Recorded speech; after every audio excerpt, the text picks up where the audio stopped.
तमन्ना आगे आगे बढ़ते सारे तमन्ना आ गई आगे से शुरू हो जाना आगे बैठो सारे आगे आगे आगे आगे बैठे चलो जब ताप करो आगे आगे आ जाओ इधर आके आगे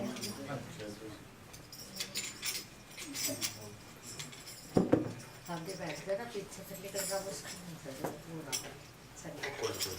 माइक दो जो तीन दे माइक हां हो गया मैं जाने लगा तो सारे भाग जाएंगे क्या फायदा हम भी पक्के हैं बोलने भागने वाला कोई नहीं है अच्छा शनिवार सब ड्यूटी पर है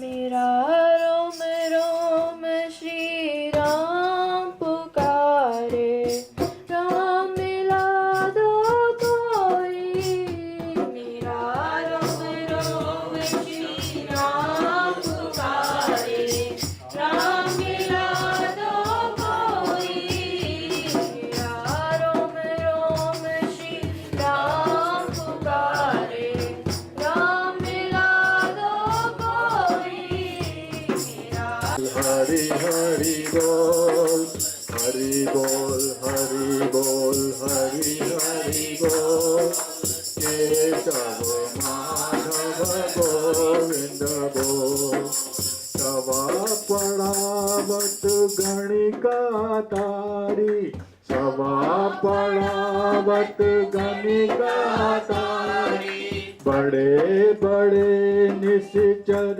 संहारी बड़े बड़े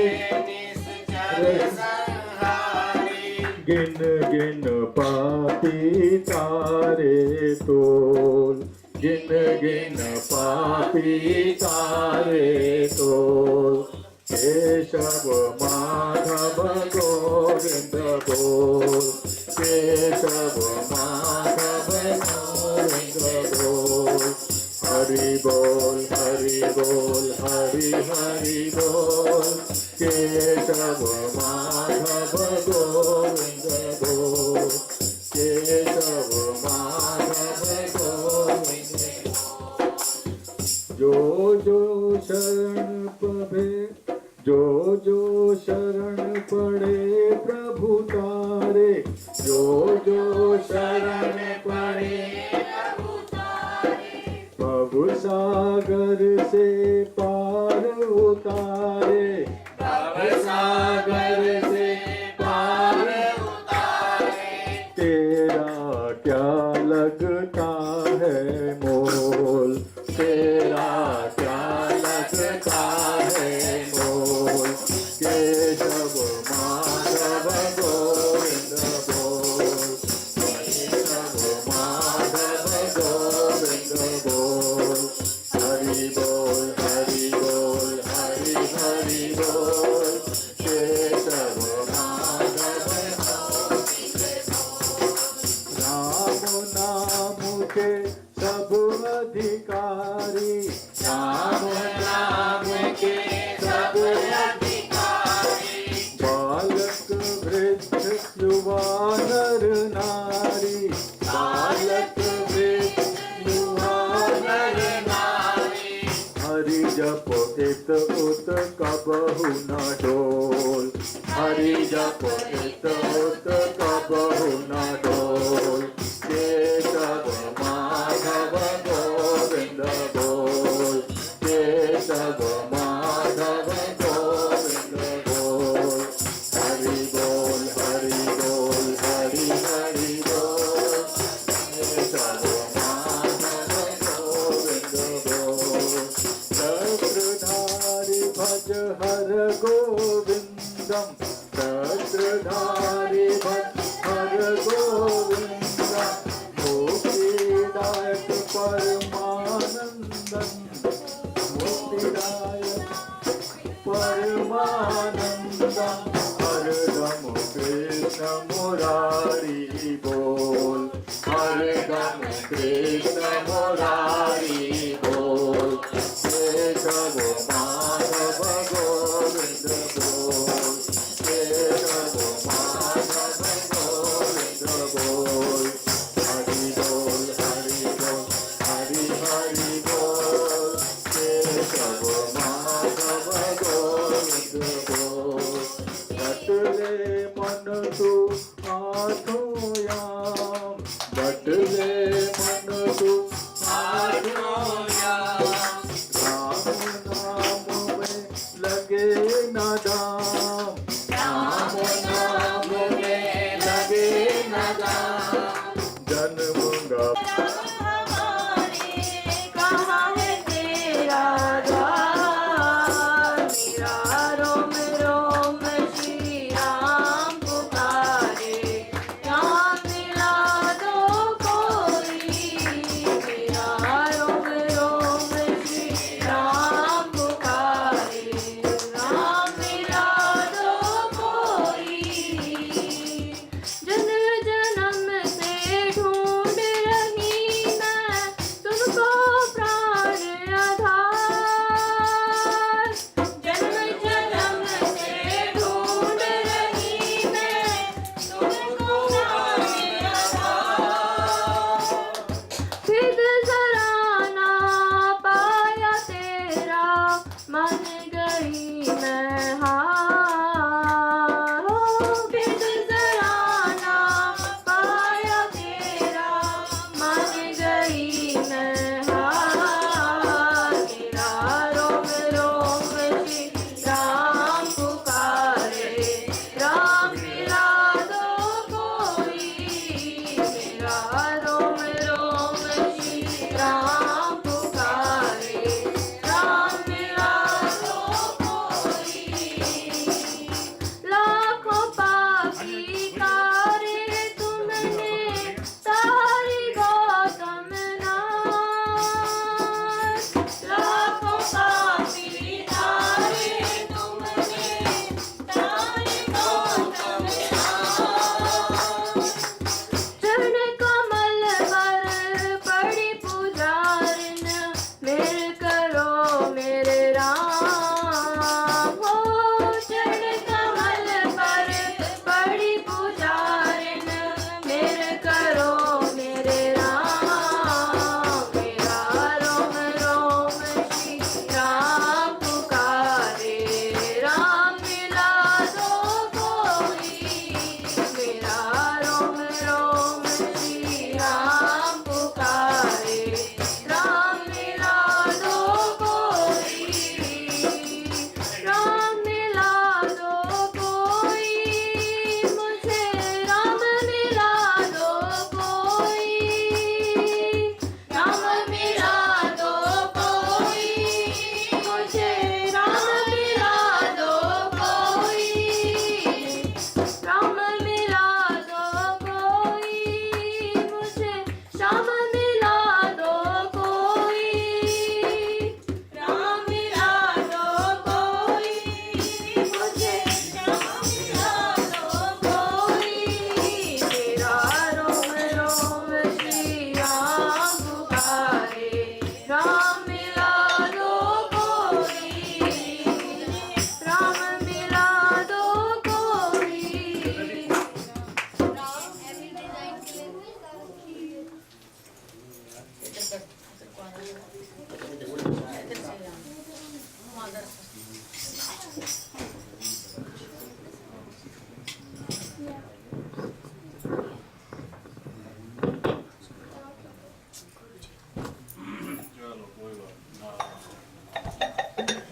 बोलिए श्री सद्गुरुदेव महाराज की जय।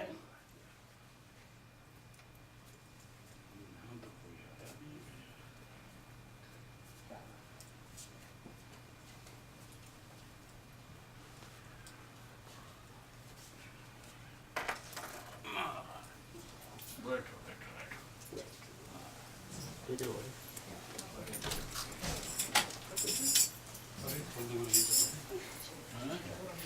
एक व्यवस्था जरूर पड़ेगी। मुझे ज़्यादा बिल्कुल आपको मेरा हिलने की डिस्टर्बेंस होगी, बस मैं पीछे से आऊँगा उधर से।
बोलिए श्री व्यास जी महाराज की जय।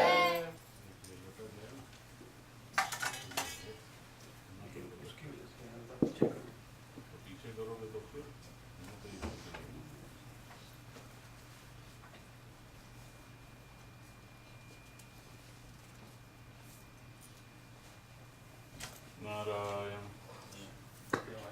नारायण नारायण नारायण नारायण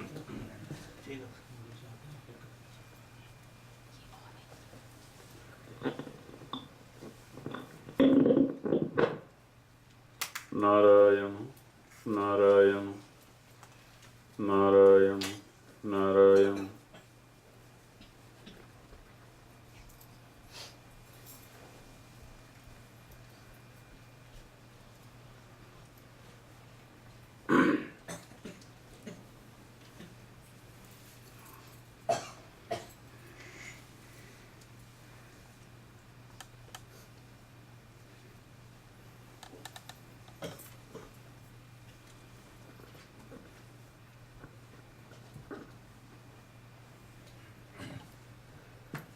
ओम गुरुर्ब्रह्मा गुरुर्विष्णुर्गुरुर्देवो महेश्वरः गुरु साक्षात् परब्रह्म तस्मै श्री गुरवे नमः। वंशी विभूषितकरान्नवनीरदाभात् पीताम्बराधरुणबिम्बफलाधरोष्ठात् पूर्णेन्दुसुन्दरमुखादरविन्दनेत्रात् कृष्णात् परं किमपि तत्त्वमहं न जाने। सच्चिदानन्दरूपाय विश्वोत्पत्त्यादिहेतवे तापत्रयविनाशाय श्रीकृष्णाय वयं नुमः। यं ब्रह्मा वरुणेन्द्ररुद्रमरुतः स्तुनुवन्ति दिव्यैः स्तवैर्वेदैः साङ्गपदक्रमोपनिषदैर्गायन्ति यं सामगाः। ध्यानावस्थिततद्गतेन मनसा पश्यन्ति यं योगिनो यस्यान्तं न विदुः सुरासुरगणा। देवाय तस्मै नमः देवाय तस्मै नमः देवाय तस्मै नमः। ॐ सहनाववतु सहनौ भुनक्तु सह वीर्यं करवावहै तेजस्विनावधीतमस्तु मा विद्विषावहै। ओम शांति शांति शांति। श्रीमन्नारायण नारायण नारायण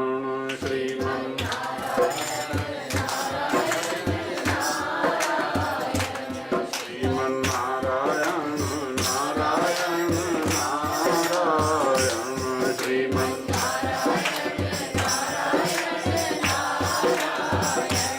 भजमन्नारायण नारायण नारायण भजमन्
व्यास नारायण नारायण नारायण व्यास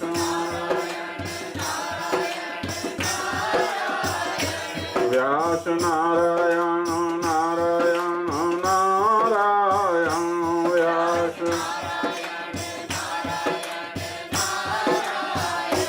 सुखदेव नारायण नारायण नारायण सुखदेव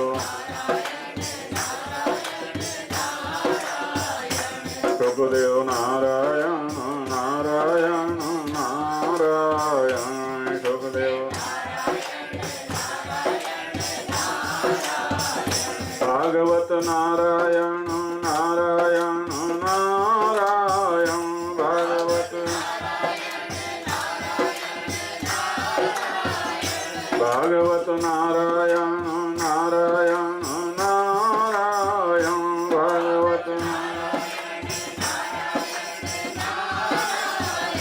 परीक्षित नारायण नारायण नारायण परीक्षित परीक्षित नारायण नारायण नारायण परीक्षित सद्गुरु नारायण नारायण नारायण सद्गुरु हरि ओम नारायण नारायण नारायण हरि ओम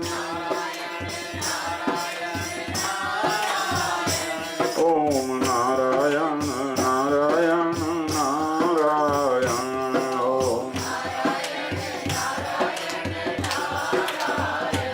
ओम नारायण नारायण नारायण ओम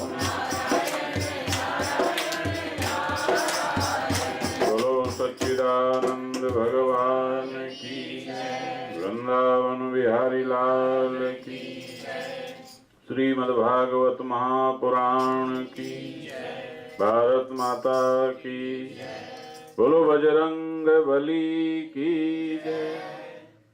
नारायण नारायण नारायण नारायण।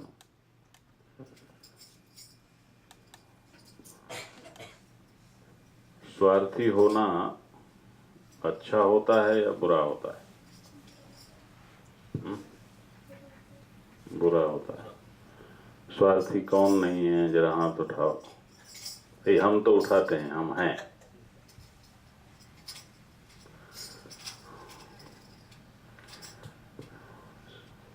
स्वार्थ लाग करहीं सब प्रीति, सुर नर मुनि की याही रीति। देखो, एक बात बहुत महत्वपूर्ण है। इस बालक ने कहा स्वार्थ बुरा होता है, तो वास्तव में ये बालक हम सबका मुख बन गया। क्योंकि जो बालक कहता है तो इसका मतलब वो हम सबके व्यक्तित्व से जो अनायास उसके अंदर संस्कार पड़ा है ना, वो है।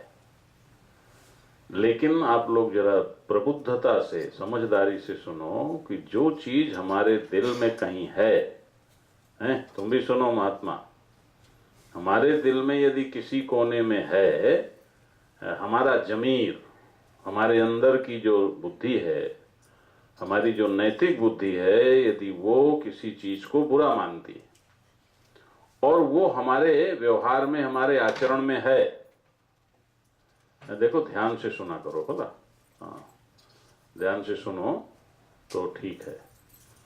तो यदि वो हमारे आचरण में है तो हमारे अंदर हम अपने सामने गिल्टी कॉन्शियस होंगे कि नहीं होंगे, बोलो। और ये हमारे व्यक्तित्व के विकास में, व्यवहारिक व्यक्तित्व के विकास में भी बाधक है और आध्यात्मिक व्यक्तित्व में तो शुरुआत ही संभव नहीं है। मेरी बात कान खोलकर सुन लो। व्यवहारिक व्यक्तित्व में तो आप हमेशा दूसरों की नजर में कुछ भी हो, लेकिन अपनी नजर में आप हमेशा सोचोगे कि अरे मैं तो, अरे मैं वहाँ ऐसा बोल गया, ऐसा कर दिया है। अपनी नज़र में तो हमारी सारी बदमाशियां महाराज रहती हैं, दूसरे की नज़र में न रहे। और अध्यात्म के काम जो चीज़ आती है वो दूसरों की नज़र नहीं आती, हमारी नज़र आती है। हम अपनी नज़र में अच्छे हों, ये अच्छा होना अध्यात्म विद्या के लिए पात्रता देता है। दूसरे की नज़र में आप कुछ भी हैं, इससे कोई फर्क नहीं पड़ता। संसार के विकास के लिए दूसरों की नज़र कीमती है और आत्मिक विकास के लिए अपनी नज़र कीमती है। वैसे अपनी नज़र ही असली नज़र है, वो संसार का विकास भी असली करती है। यदि आप अपनी नज़र में ठीक नहीं हैं और संसार आपको बहुत ठीक मानता है तो आप और ज़्यादा गिल्टी कॉन्शियस होंगे कि नहीं होंगे? कभी कभी। तो स्वार्थ भी एक ऐसी चीज़ है, ये स्वार्थी हैं और मन में ये संस्कार बैठा है कि स्वार्थ बुरा होता है, तो उसको थोड़ा क्लियर करो हैं कि स्वार्थ ला करें सब प्रीति सुर नर मुनि की यही रीति। हमने कहा हम स्वार्थी हैं, तो इसका मतलब हम भी बुरे आदमी हैं। फिर व्यासपीठ में कहे बैठे हैं, गुरु वही कहे करते हैं। तो जरा ध्यान से सुनो, स्वार्थ माने स्व के लिए, स्वार्थ माने स्व के लिए, है ना। यदि मैं उस तरह कहूँ, देखो अंग्रेजी अपने आप समझ लिया करो, ठीक है ना।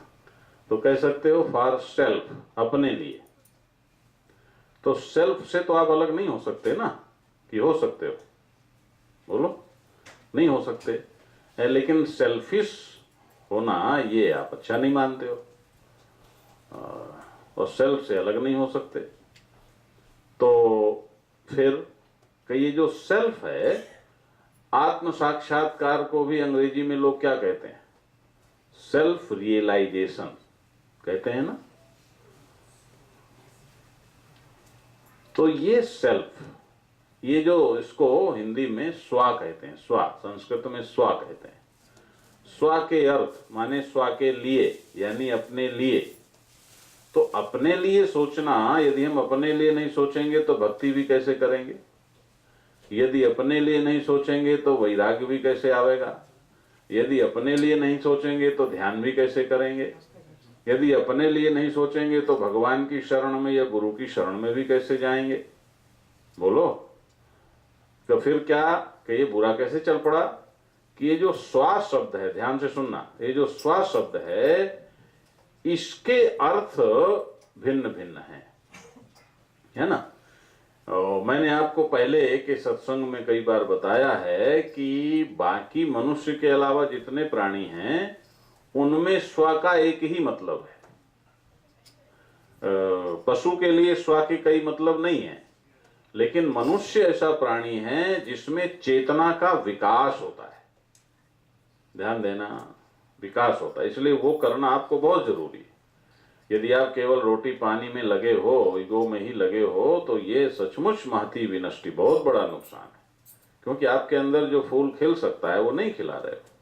तो इसी तरह से जो आपका सेल्फ है, सेल्फ रियलाइजेशन का मतलब क्या हुआ कि जो सेल्फ की रियलिटी है उसको जान लेना, रियल सेल्फ को जान लेना, यही तो सेल्फ रियलाइजेशन है ना। तो अब नकली सेल्फ में जब होते हैं तो वह उसके लिए सोचना, यह स्वार्थ बुरा है। अब थोड़ा सा उदाहरण दो, यहाँ समय बहुत कम है। देखो गीता तो भाई हर बार आ जाए तो अच्छी बात है ना। दुर्योधन जब रणभूमि में कुरुक्षेत्र में जाता है तो द्रोणाचार्य से अपनी सेना का परिचय कराते हुए कहता है कि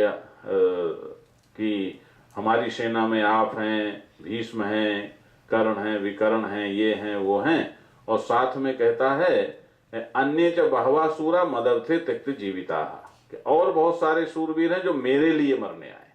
अब जरा ध्यान देना फर्क यहाँ पर, और बहुत सारे लोग हैं, यानी आप तो मेरे लिए मर ही जाओगे, गुरु मर जाए, दादा मर जाए, बाबा मर जाए, बाप मर जाए, सब मेरे लिए मर जाए, मुझे मुकुट पहना दें, तो आप तो मरने आए ही हो महाराज, आप तो मरोगे ही मेरे लिए। हैं, और मैं बड़ा खुश हूं कि तुम मरने आए हो, मरो मुझे लेकिन राजा बना के मरो। और अन्य च बहवा शूरा मदर्थे त्यक्त जीविता, और बहुत सारे शूरवीर हैं जो मेरे लिए मरने आए। आप समझ में आ गई ना? एक ये है मेरा, एक ये है स्व, जो तुम्हारे शरीर और तुम्हारे शरीर से संबंधित, ध्यान देना, तुम्हारे 3.5 हाथ के इस मांस के टुकड़े के प्रति जो तुम्हारा ईगो है, एक ये भी सेल्फ है कि नहीं है? ये भी सेल्फ है, और इसको तो तुम सभी जानते हो, लेकिन ये सेल्फ रियलाइजेशन तो नहीं कहलाता, ये रियल सेल्फ नहीं है। अर्जुन के पास चलो तो वो क्या कहता है? येषाम अर्थे कांक्षितम नो राज्यम भोगाः सुखानि च। ध्यान से सुनो, सुनो सब लोग। येषाम अर्थे कांक्षितम नो राज्यम भोगाः सुखानि च ता इमेव स्थिता युद्धे प्राणान् त्यक्त्वा धनानि च, है ना? तो ये अर्जुन है। अर्जुन क्या कहता है? जिनके लिए हम यहाँ राज्य जीतने आए हैं वही यहाँ युद्ध में खड़े हैं, वही मर जाएंगे, तो हम राज्य जीत के क्या करेंगे? अब देखो दुर्योधन में और दोनों के स्व में फर्क हुआ कि नहीं हुआ? दुर्योधन कहता है मेरे लिए ये लोग मरने आए, और अर्जुन कहता है जिनके लिए, यानी अपने परिवारी जनों के लिए मैं यहाँ लड़ने आया हूं, यदि यही मर जाएंगे तो मैं राज्य जीत के भी क्या करूंगा? फर्क हुआ कि नहीं हुआ? दुर्योधन का स्व केवल अपने शरीर तक सीमित है, और अर्जुन का स्व फैल गया। कहां? पूरे परिवार में। और श्री कृष्ण के पास चलो तो वो क्या कहते हैं? निर्वैरः सर्वभूतेषु सर्वभूत हिते रताः, कि सभी जितने प्राणी हैं उनमें किसी के लिए भी वैर मत करो, सबके हित में जो रत है वही मेरा भक्त है, वो ये कहते हैं। तो देखो तीनों का स्व,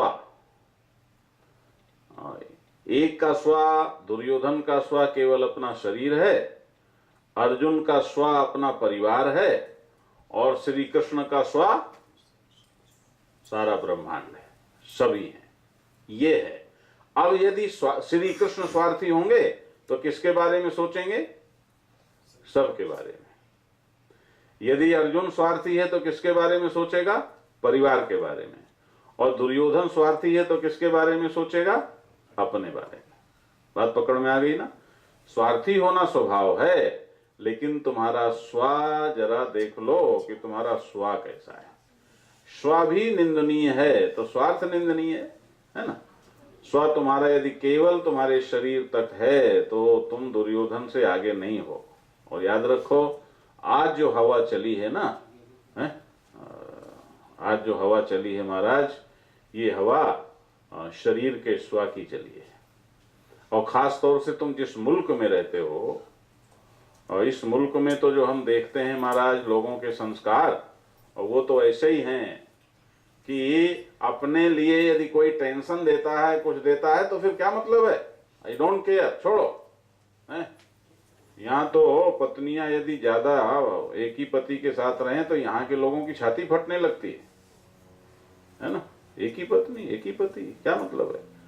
तो ये जो मुल्क है, इस मुल्क ने, इसका कोई दोष नहीं है, शुरुआत शरीर से ही होती है, ध्यान देना। लेकिन मैंने कहा ना, मानवीय चेतना का विकास, आप जहां से बिलोंग करते हो, आप जहां से आए हो, उस धरती ने चेतना का पूर्ण विकास किया है। हमारे पुरखों ने चेतना का पूर्ण विकास किया है, ध्यान देना।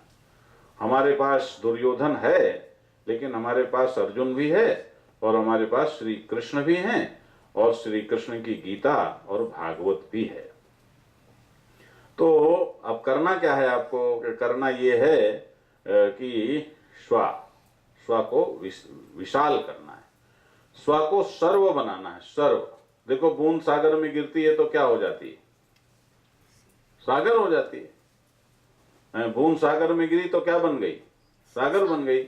इसी तरह से तुम्हारा स्व यदि राम से एक हो जाए, यदि कृष्ण से एक हो जाए, यदि सत्य से एक हो जाए, तो क्या हो जाएगा? सर्व हो जाएगा। और फिर तुम सर्वजन हिताय सर्वजन सुखाय, तुम्हारा स्वार्थ होगा।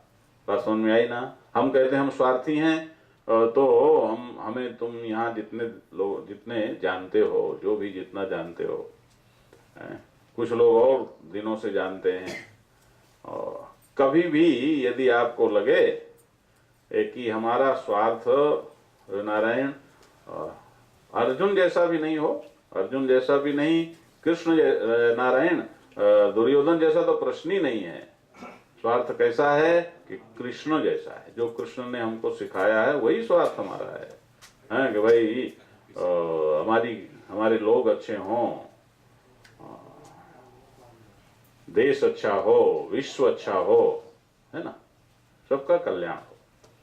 तो इसलिए मनुष्य की ये स्वाभाविक प्रवृत्ति है स्वार्थी होना, ये कोई बीमारी नहीं है, ये प्रवृत्ति है, सबकी प्रवृत्ति है। अब करना क्या है आपको कि ज्यों-ज्यों आप अपने स्व का विस्तार करते जाओगे त्यों ये प्रवृत्ति भी आपकी श्रेष्ठ होती जाएगी। यदि अपने तक सीमित रहोगे तो दुर्योधन के खानदानी बने रहोगे, और यदि परिवार के बारे में भी सोचते हो तो कम से कम अर्जुन के खानदानी होना तो ठीक है ना। और महाराज फिर सरल हो गए और तुम्हें भगवान की कृपा मिल गई, गुरु की कृपा मिल गई, तो फिर तुम्हारे हाथ में ज्ञान आ जाएगा। तो इस प्रवृत्ति को ध्यान में रखते हुए ही भागवत के और हर पूजा पाठ के महात्म्य की चर्चा होती है। ध्यान देना, है ना।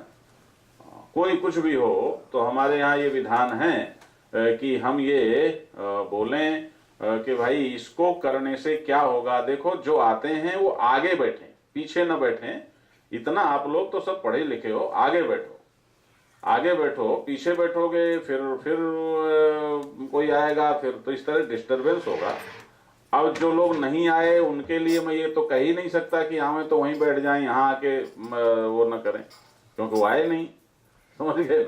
लेकिन जो आप जो अभी जितने हैं वो अधिक से अधिक इतने ब्रह्म की तरह व्यापक होकर बैठो।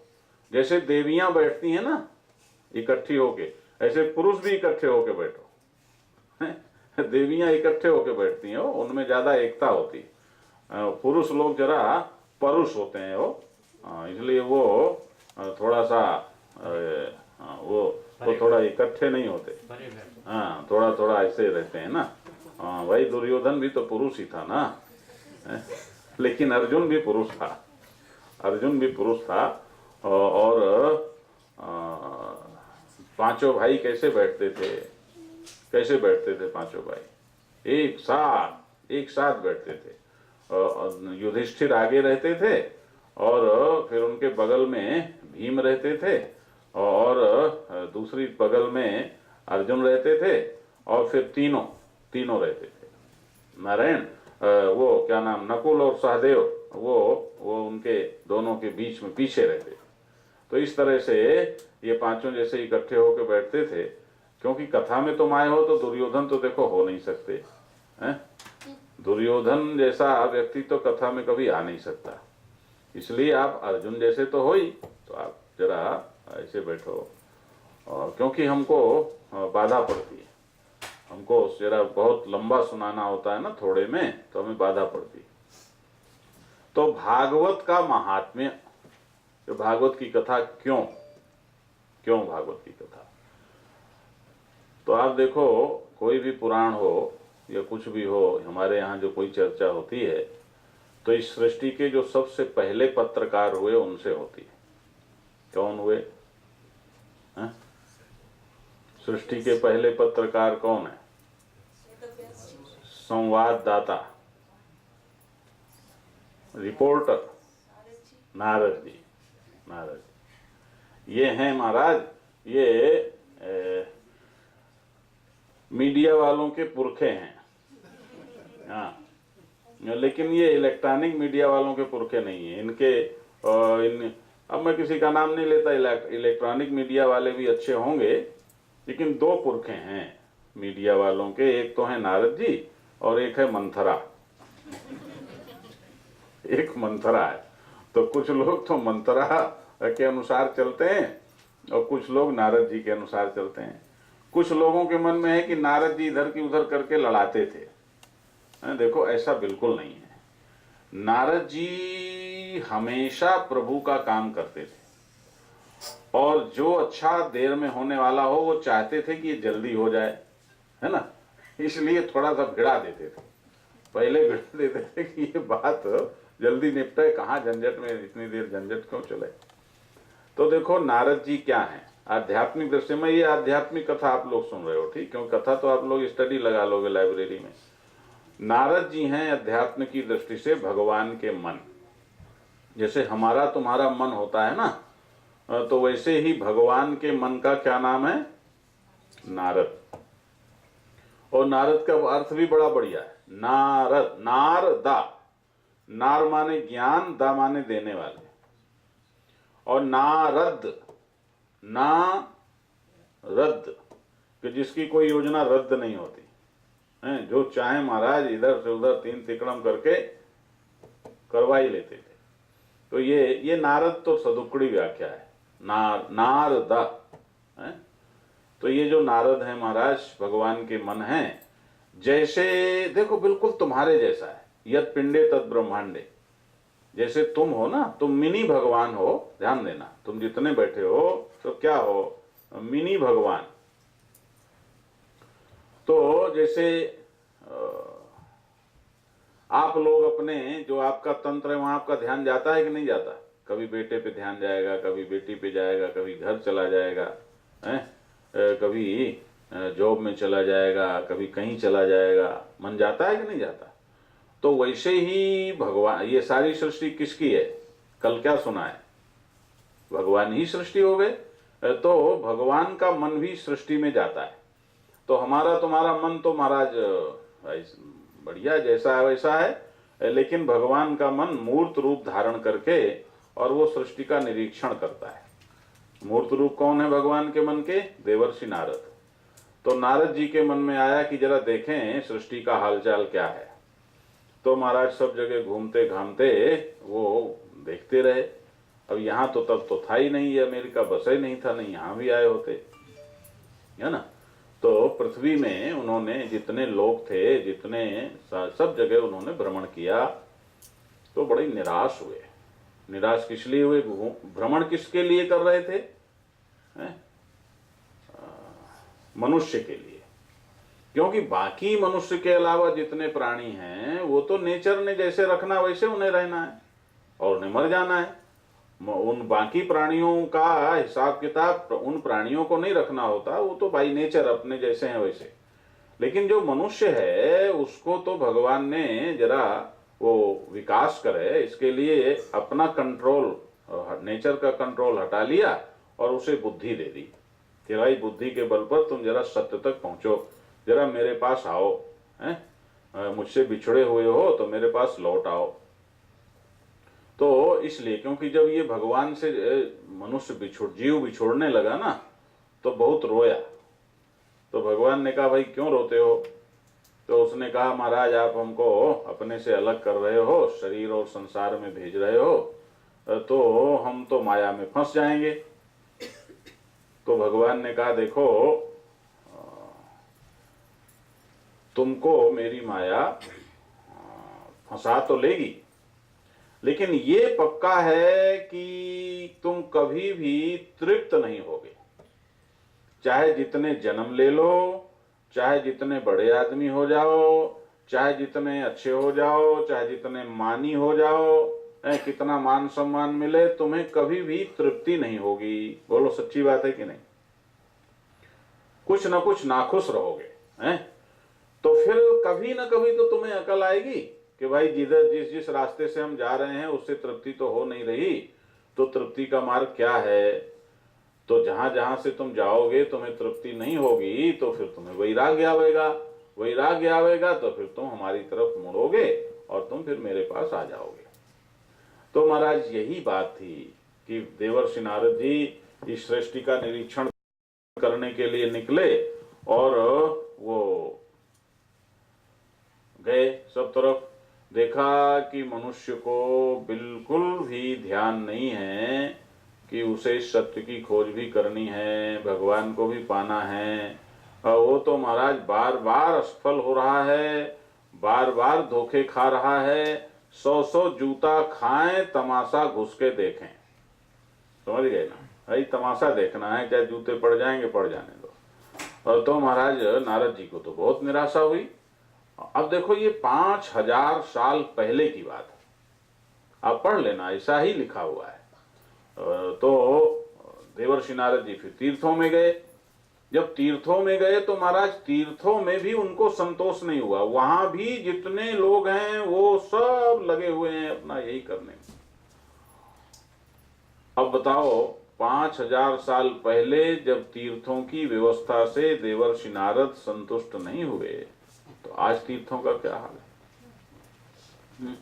हम बचपन में जब हरिद्वार गए थे तो सप्त सरोवर तरफ जाने में एकदम खाली जगह, शांत, अच्छा सौम्य और एकदम ऐसा वातावरण रहता था, बिल्कुल शांत, जैसे यहाँ रहता है ना।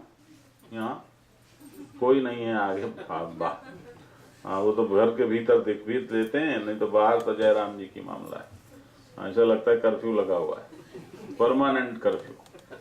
तो महाराज ऐसा था। और आज चले जाओ, आज तो किसी महानगर से कम भीड़ सब सरोवर रोड में नहीं, गंगा किनारे नहीं है। अब वहां सब पहुंच गए महाराज, जेब कतरे भी पहुंच गए, चोर उचक्के भी पहुंच गए, ठग भी पहुंच गए, सब लोग पहुंच गए। और वो तो पहुंचेंगे, सारे लोग पहुंचेंगे। और महाराज वहां की स्थिति ऐसी हो गई। फिर भी अब गंगा जी तो बह रही, गंगा जी भी, राम तेरी गंगा मैली भी हो गई, बहुत ही हाल गड़बड़ है। तो ऐसी स्थिति अब हो गई। और 5000 साल पहले देवर्षि नारद को संतोष नहीं हुआ कि अरे कम से कम तीर्थों में तो भगवानमय वातावरण होना चाहिए। यहाँ तो जो लोग आवे उनके हृदय में केवल केवल केवल भक्ति भाव हो। केदारनाथ में इतनी बड़ी तबाही क्यों हुई? क्यों हुई हो? इसीलिए हुई क्योंकि वहां पर लोगों ने एकदम तीर्थ की मर्यादा को तार तार कर दिया। भोग विलास का क्या सामान तीर्थों में लोग नहीं ले जाते हैं महाराज, क्या नहीं ले जाते। और लोगों को मौका भी वहां बढ़िया मिलता है। वहां तो किसी कोई जाने में कहेगा भी नहीं, चले गए। और परिणाम क्या हुआ? क्या हुआ परिणाम? हम गए वहां, तीसरे दिन हम केदारनाथ स्वयं गए महाराज। तो एक गांव ऐसा है जहां एक भी पुरुष जिंदा नहीं बचा, सारी महिलाएं विधवा हो गई। अब आप बताओ कितनी बड़ी त्रासदी हुई। तो ये तो होगा, लेकिन भगवान ने चमत्कार भी दिखाया कि मंदिर कैसे बचता है, कैसे बचता है। आप कहते हो विज्ञान विज्ञान विज्ञान, कि भाई ठीक है, विज्ञान की तो मर्यादा रखी कि इतनी बड़ी धार है, लेकिन वो उतनी बड़ी चट्टान कैसे मंदिर के आगे पीछे आके रुक गई? कैसे रुक गई है? और उसके रुकने का तो वहां कोई टेक नहीं है भाई। यदि पानी से बह के आई तो वो ऐसा तो नहीं है कि कोई और चट्टान वहां पहले से हो जिसमें वो टकरा के रुक गई हो। और वो तो जगह एकदम खाली है, वहां आके रुक गई। तो वहां ही क्यों रुक गई? वो क्यों रुक गई? बाबा केदारनाथ की रसोई जो बहुत मजबूत नहीं बनी थी, वो जस की तस, वो क्यों नहीं बही? उसके आगे पीछे चारों तरफ सब बह गया, रसोई जस की तस। पानी ऊपर तक डूब गई लेकिन बही नहीं। क्यों नहीं बही? वो ध्यान देना, ध्यान देना, क्यों नहीं बही रसोई? है रसोई इसलिए नहीं बही कि वो याद रखो, ये खेल है महाराज। तो खैर तीर्थों में जाकर भी देवर्षि नारद दुखी हुए। आखिर में घूमते घूमते घूमते वृंदावन में आए। तो वृंदावन में उन्होंने क्या देखा कि एक देवी है, देवी माने स्त्री हो, बहुत सुंदर है और बहुत सौम्य है। उसकी सेवा में कुछ किशोरियां माने टीनेजर्स जो लड़कियां हैं वो उसकी सेवा में लगी हुई। तो देवर्षि नारद वहां से निकले तो उस देवी ने देवर्षि नारद को प्रणाम किया। उन्होंने अपना नारायण नारायण कह के चलने लगे।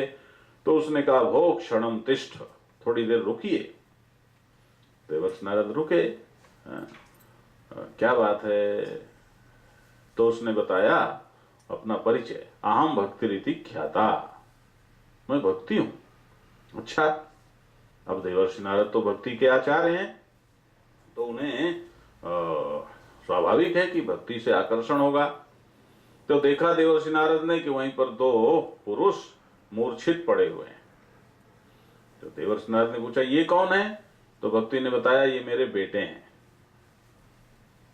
इनका नाम ज्ञान वैराग्य नामानव, एक का नाम ज्ञान है और एक का नाम वैराग्य है। अरे भाई जरा अपनी और कथा बताओ, तुम तो बहुत दुखी लग रही हो। और कैसे दुखी नहीं हो, ये मेरे बेटे, जिस माँ के बेटे मूर्छित होंगे तो वो कैसे दुखी नहीं होगा हो? तो इसलिए मैं दुखी हूं। और कि तुम्हारा आप देखो वैष्णव का मतलब क्या है, भक्त का मतलब क्या है कि जो दूसरे का दुख सहन न कर सके, ये सबसे बड़ा और पहला लक्षण है ना। तो देवर्षि नारद ने कहा कि अरे तो तुम्हारा दुख कैसे दूर होगा? कि मेरे बेटों का दुख दूर हो जाए तो मेरा दुख दूर हो जाएगा। कि ये हुआ कैसे? तो उसने अपनी कहानी बताई कि मैं द्रविड़ देश में पैदा हुई, फिर इसके बाद मैं कर्नाटक में मेरा थोड़ा पालन पोषण हुआ और उसके बाद महाराष्ट्र में आकर के भी मेरा बड़ा सम्मान हुआ। लेकिन जब मैं गुजरात आई तो गुर्जरे जीर्णताम गता, गुजरात में मैं जरा जीर्ण हो गई, दुबली पतली हो गई है। और उसके बाद फिर जब मैं वृंदावन आई तो मैं तो हट्टी कट्टी हो गई, लेकिन ये मेरे ज्ञान वैराग्य जो मेरे बेटे हैं ये मूर्छित हो गए। तो ऐसी ये कहानी है। अब देखो इस कहानी को मैं एक बात आपको बताऊं, इसको आप ये ना मानना, मैं पहले भी आप जो मुझे इतने दिनों से सुन रहे हैं, मैंने बहुत ये कई बार ये बात आपको समझाने की कोशिश की है, अधिभूत, अधिदैव और अध्यात्म, है ना। जब आप भक्ति को अपनी तरह की कोई बेटी मानते हो, जैसे तुम्हारी बेटी है, जैसे तुम स्त्री हो, तुम पुरुष हो, जब ऐसा मानते हो तो समझ लेना कि अरे भाई सतीश जी ऊपर बैठ जाओ, वो ज्यादा अच्छा, नहीं ऊपर बैठने से वो रास्ता, बैठ जाओ बैठ जाओ, हमको अच्छा लगेगा, आप बैठ जाओ बैठ जाओ बैठ जाओ। बोलो सच्चिदानंद भगवान की। हाँ, तो एक हनुमान यहाँ है और मुझे लगता है एक हनुमान वहां भी चाहिए। बोलो सच्चिदानंद भगवान की। हाँ, ये महाराज ये यही तो बात है। इसीलिए हम तो जब गीता और वेदांत पर करते हैं ना, तो हम एक निश्चित समय के बाद सत्संग में पर्दा लगवा देते हैं। बिल्कुल, अब जो आए पीछे बैठे, बंद, जाना है आ गया। तो आयोजक लोग बेचारे बड़े होते हैं, लेकिन नहीं, कुछ नहीं, जो आया आया, नहीं आया नहीं आया, हाजिर से हुज्जत नहीं, गैर हाजिर की तलाश नहीं। तो ध्यान दो बाबा।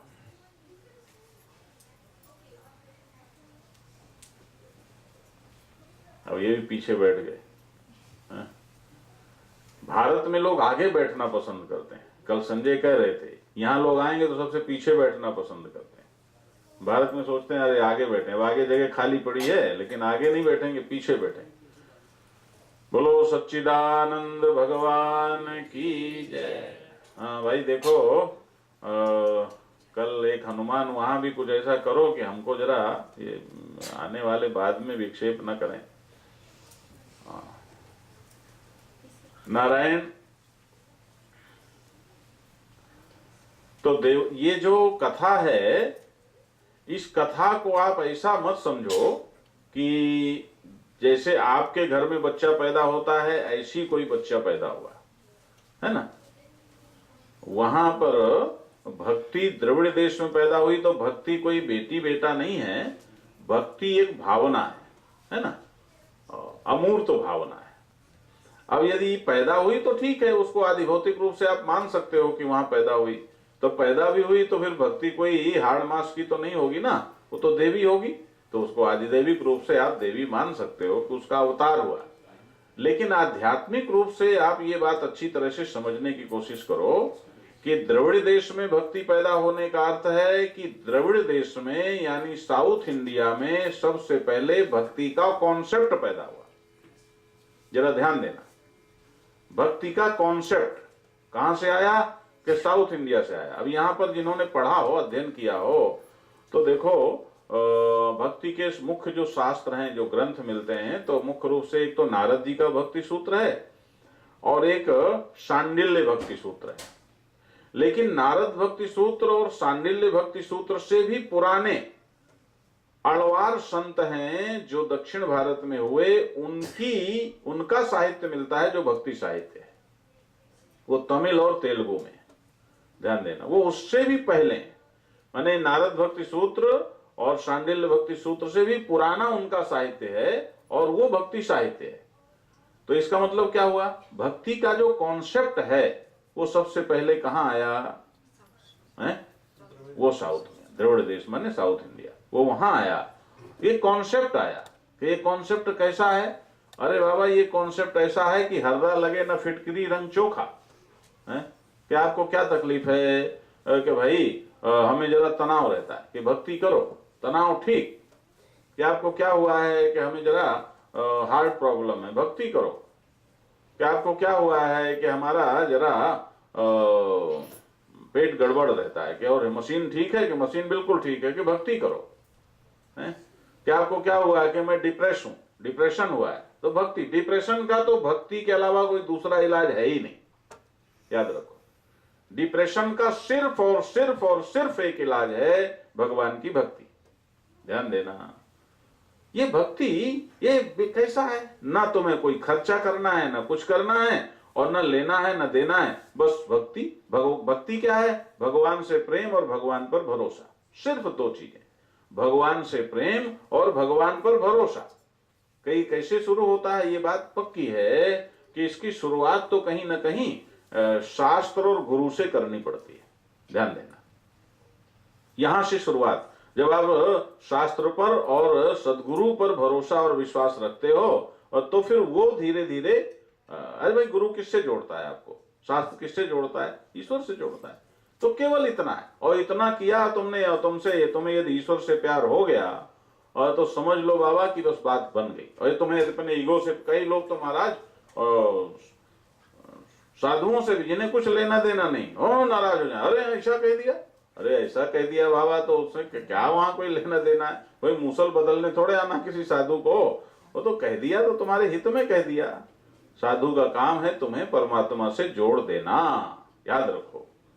तो ये है भक्ति। तो ये कॉन्सेप्ट सबसे पहले। अब एक बात बताओ, हैं, बहुत साल बिजली हमेशा थी नेचर में, लेकिन बिजली की खोज हुई तब तो तुम्हें बिजली का पता लगा। ऐसे ही भक्ति का कॉन्सेप्ट भी तो निकला ना, किसी के चित्त में पहले आया। अब ये कैसा कॉन्सेप्ट है भाई? ये कुछ नहीं करना तुम्हें, कि तुम्हें कुछ लेना देना भी नहीं है, जहां हो वहीं, जैसे हो वैसे, जो हो सो है। क्या इसके लिए कोई क्वालिफिकेशन चाहिए क्या? बोलो, न जाति की क्वालिफिकेशन, न लिंग की क्वालिफिकेशन, न अर्थ की क्वालिफिकेशन, कोई क्वालिफिकेशन नहीं। कि एक ही क्वालिफिकेशन है कि तुम भरोसा करते हो कि नहीं है, तुम्हारा दिल जरा साफ है कि नहीं, तुम सरल हो कि नहीं, कोई क्वालिफिकेशन नहीं। करो भगवान पर भरोसा और देखो क्या करता है परमात्मा। अरे बाबा भगवान, याद रखो, याद रखो, हमारी बात मानो, हमारी बात मानो। कबीर कहता है, हरि जननी में बालक तेरा। ये जो भगवान है ना, ये हजार लाख माताओं को इकट्ठा कर दो तो जैसा दिल एक माँ का अपनी संतान के प्रति होता है, वैसे लाख दिल इकट्ठे कर दो, इतनी करुणा हर जीव के प्रति परमात्मा में होती है। मैं सच कहता हूं तुमसे, मैं सच कहता हूं। लेकिन तुम उसे मौका ही नहीं दोगे, मौका ही नहीं दोगे, उसको पहचानोगे ही नहीं, तो वो करे क्या बेचारा, करे क्या? वो तुम्हें देखता है, तुम्हारी तरफ देखता है, वो खुद भी दुखी होता है। काला हो गया बेचारा, काला हो गया हो, क्योंकि तुम्हारे दिल में रह के कैसे रहे, कैसे रहे? उजला आदमी यदि काली कोठरी में रहेगा तो दिक्कत होगी कि नहीं होगी? इसलिए काला बन गया कि चल भाई मैं काला हो जाता हूं। काला, राम काला, कृष्ण काला, कृष्ण का नाम ही काला रख दिया, कृष्ण माने काला ही होता है। क्या करे? रहना दिल में जरूरी है। ईश्वरा सर्वभूतानां हृदय से अर्जुन तिष्ठति। अरे बाबा, जिनके लिए तुम सारी जिंदगी नष्ट कर देते हो, वो तुम्हारे दिल में रहते हैं क्या? तुम्हारे दिल में कोई नहीं रहता, सिर्फ तुम्हारा स्वार्थ और तुम्हारा अहंकार रहता है। और वो स्वार्थ और अहंकार भी उसकी वजह से उसी का नकली रूप है। ध्यान देना, ध्यान देना, ये सच्चाई है तुम्हारी। और जो दिल में रहता है, हमेशा रहता है, उसे तुम भूले बैठे हो, उसे कभी हेलो हाय भी नहीं करते हो। तुम्हें कोई हेलो हाय न करे तो छाती पीट के भाग जाते हो। अरे गए थे यार, पूछा भी नहीं, क्या मतलब है? पूछा नहीं, बुलाया नहीं, बिठाया नहीं, ये क्या मतलब है? हैं? होंगे साधु तो क्या हुआ? अरे बाबा ध्यान देना, हम लोग का प्रसाद दे रहे थे, महाराज हम तो चले आए। क्या कहे, क्यों चले गए? अरे आपने सबको प्रसाद दिया, मुझे दिया ही नहीं। अरे भैया तो क्या इंटेंशनली हमने तुम्हें नहीं दिया है? दे रहे हैं, दे रहे हैं, दे रहे हैं। अब तुम ऐसे खड़े हो तो क्या पता तुम प्रसाद लेके सिकोड़े खड़े हो कि अभी नहीं पाए हो, क्या पता। जरा हाथ बढ़ाओ, ले लो है? तो याद रखो, भक्ति ये कॉन्सेप्ट पैदा हुआ द्रविड़ देश में, और ये कॉन्सेप्ट चला। जब भक्ति कहती है मैं वहां से आगे बढ़ी तो कर्नाटक में बढ़ी, यानी कर्नाटक के लोगों ने इस कॉन्सेप्ट को स्वीकार किया। अब देखो आज भी दक्षिण भारत में अब वो जो भक्ति का कॉन्सेप्ट है ना, वो व्यक्तिवाद में बदल गया हो। एक नेता के लिए कितने लोग आत्महत्या कर लेते हैं, पहले की वो भक्ति है हो, अब वो व्यक्तिवाद में बदल गई, वो नेचर व्यक्तिवाद में बदल गया। ये गड़बड़ हुआ। हमारे यहाँ उत्तर भारत में जो बुद्धि की स्वतंत्रता रही ऋषियों मुनियों के कारण कि भाई सच की खोज करो, तो वो अब कुतर्क में बदल गई। अपना वो दुर्योधन जैसा मनमुखी धर्म लोग गढ़ने लग गए। अरे ऐसा ही यही है, यही ठीक है, यही सब अच्छा हो सकता है, ऐसे कैसे हो सकता है, अपना करने लग गए। तो ध्यान देना, ये गड़बड़ होती। वहां से भक्ति आगे महाराष्ट्र में सम्मान हुआ। बोलो महाराष्ट्र में कितने संत हुए कि नहीं? ज्ञानेश्वर, तुकाराम है, एकनाथ, कैसे कैसे संत हैं, साईं, शिरडी वाले साईं, कितने संत नारायण वहां आए। वहां भी संतों की एक अच्छी श्रृंखला है। और उसके बाद भक्ति कहती है गुर्जरे जीर्णताम गता। भाई गुजरात का कोई बैठा हो तो बुरा मत मानना भला है। गुर्जरे जीर्णताम गता का मतलब क्या है? गुर्जरे जीर्णताम गता का मतलब है कि गुजरात में आकर के और भक्ति का एक अर्थ दूसरा बदल गया हो।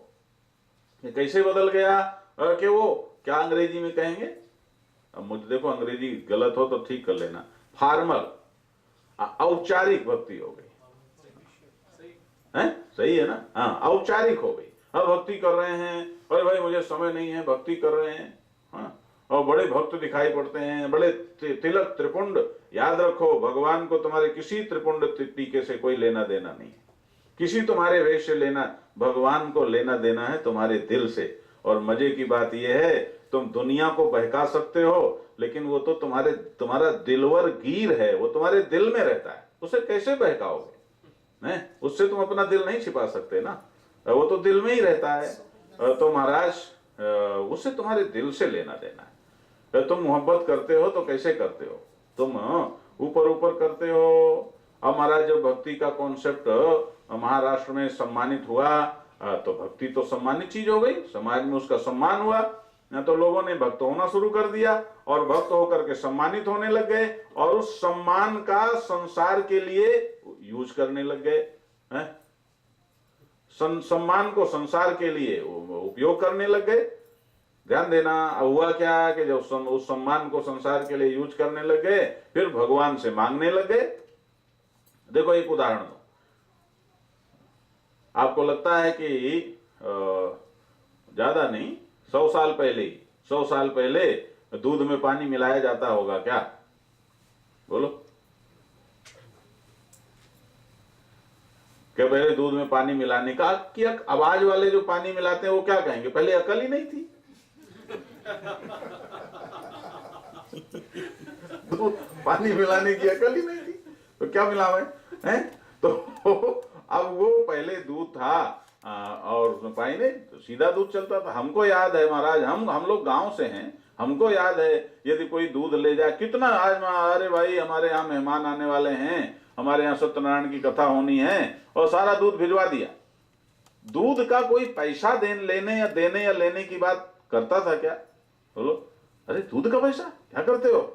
और तो महाराज मट्ठा बेचते हैं, मट्ठा बेचते हैं। हम अब क्या बताऊं मैं? तो अब देखो, पहले घी था, घी केवल एक शब्द था, घी। घी किसका? सीधा जो दूध से दही, दही से घी, दही से मक्खन, मक्खन से घी, वो घी था। अब धीरे धीरे महाराज किसी ने बना दिया नकली वनस्पति घी, तो चलो वनस्पति, 2 घी चलने लग गए। अब 2 घी चलने लगे तो फिर अकल आई, अकल, इसे बड़ा बुद्धिमानी कहते हो। क्या अकल क्या आई? अरे यार इसमें इसको मिला दो, उतने भाव का बिक जाएगा। अब लो मिलने लग गया, तो फिर क्या करना पड़ा? घी के आगे लिखना पड़ा शुद्ध नहीं, देशी घी। क्या लिखना पड़ा? देशी घी। ये देशी घी, ये शुद्ध घी। अब महाराज ये देशी घी और ये वनस्पति घी। अब महाराज वो और मिलाने लगे तो भी लिखना पड़ा शुद्ध देशी घी। समझ गए कि नहीं समझ गए? ये है। पहले सनातन धर्म था तो धर्म था, बस धर्म, सनातन माने धर्म। अब जब और मिलावट आ गई तो फिर उसको लिखना पड़ा सनातन धर्म, और मिलावट आ गई तो सनातन हिंदू धर्म। ये सब चक्कर है।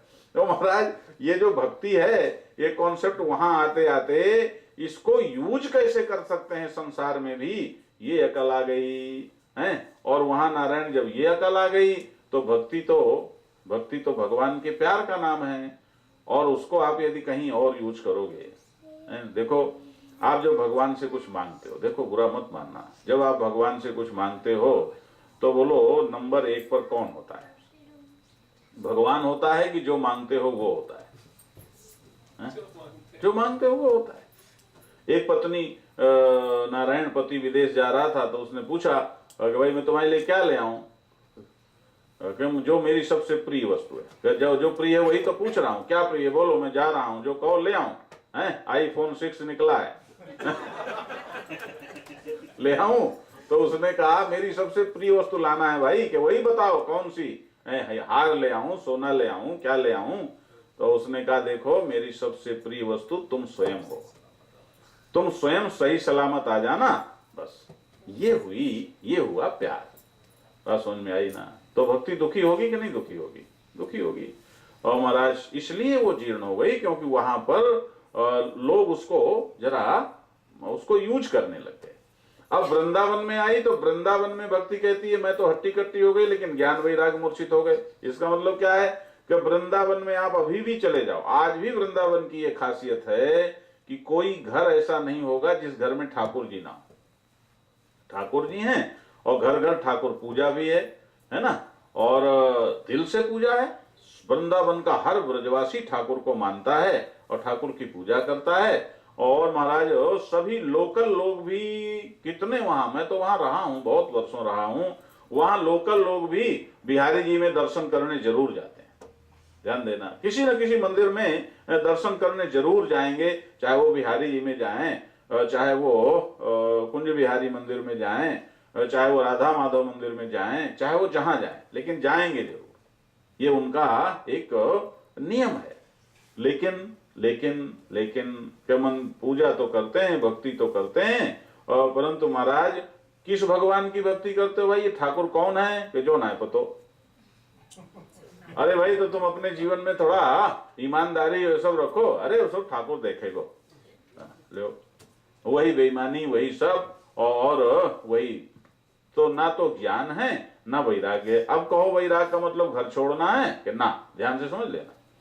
यहाँ पर ज्ञान माने, बहुत लोग कहते हैं कि हिंदू धर्म में अंधविश्वास है। कल मैंने कहा था कि अंधविश्वास हमारे यहाँ नहीं है, केवल हमारे यहाँ अंधविश्वास नहीं है, बाकी पूरे विश्व में नारायण जितने भी मजहब प्रचलित हैं वो सब मान्यताओं पर प्रचलित हैं।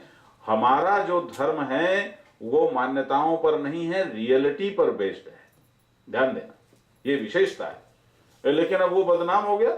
लोग कहते हैं अंधविश्वास इनके यहाँ है, लोग कहते हैं पलायनवाद इनके यहाँ है ना? अब देखो ये जो संन्यास परंपरा है इसको भी लोग पलायन मानते हैं। अरे भाई देखो ये घर से भाग लिए और ये साधु हो गए, तो ये और साधु सेवा करे तो कहते हैं देखो ये तो इस आश्रम के चक्कर में पड़ गए, ऐसा करने लग गए, ऐसा करने लग गए। और साधु किसको समझते हैं? ओके, जो बिल्कुल फटेहाल सा दिखाई पड़े, चेहरे से आत्महत्या के मूड में मालूम पड़े हैं? तो मानते हैं ये बढ़िया साधु है कि हमसे जितने हम परेशान है उससे ज्यादा परेशान दिखे तो उसके ऊपर श्रद्धा होती है। अब वो मौज में दिखता है तो लगता है क्या यार, ये तो हमसे ज्यादा मौज में है, हमारा तो मुंह लटका हुआ है, ये तो खुश नजर आता है क्या श्रद्धा करे? तो लेकिन ये साधु क्या है, सन्यास क्या है? अरे बाबा ये सेवा का व्रत है। तो जो सेवा करेगा, देखो तुम्हारे एक बच्चा है तो तुम उसके लिए तुम्हारा मुंह लटक सकता है? लेकिन महाराज देखो हमारा वो आज वो बिटिया नहीं आई, हमारा रीवा के पास कुष्ठाश्रम है, वहां कितने कोड़ियों की सेवा होती है, हमारा मुंह नहीं लटकता। हैं।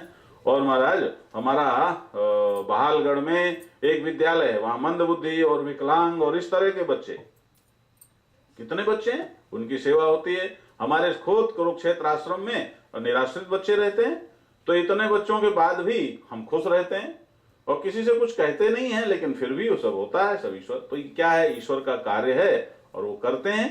उसमें हमारा स्व जरा दूसरे ढंग का है, जो मैंने पहले बताया, इसलिए हम टेंशन फ्री रहते हैं। अब आपको लो ये तो खुश रहते हैं, तो खुश नहीं रहे तो क्या रोए अरे भाई खुश ही रहेंगे।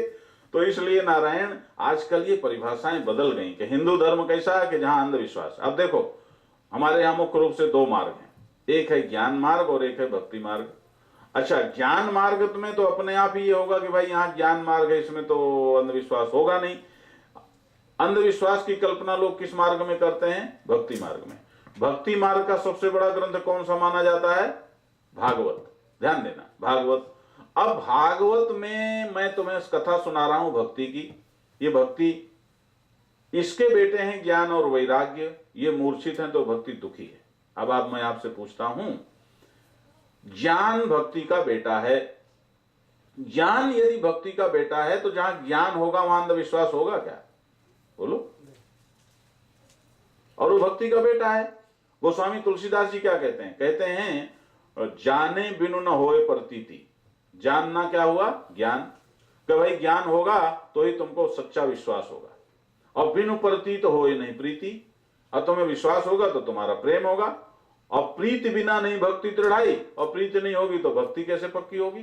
तो मूल में सबसे पहली सीढ़ी क्या हुई, ज्ञान हुआ कि नहीं हुआ।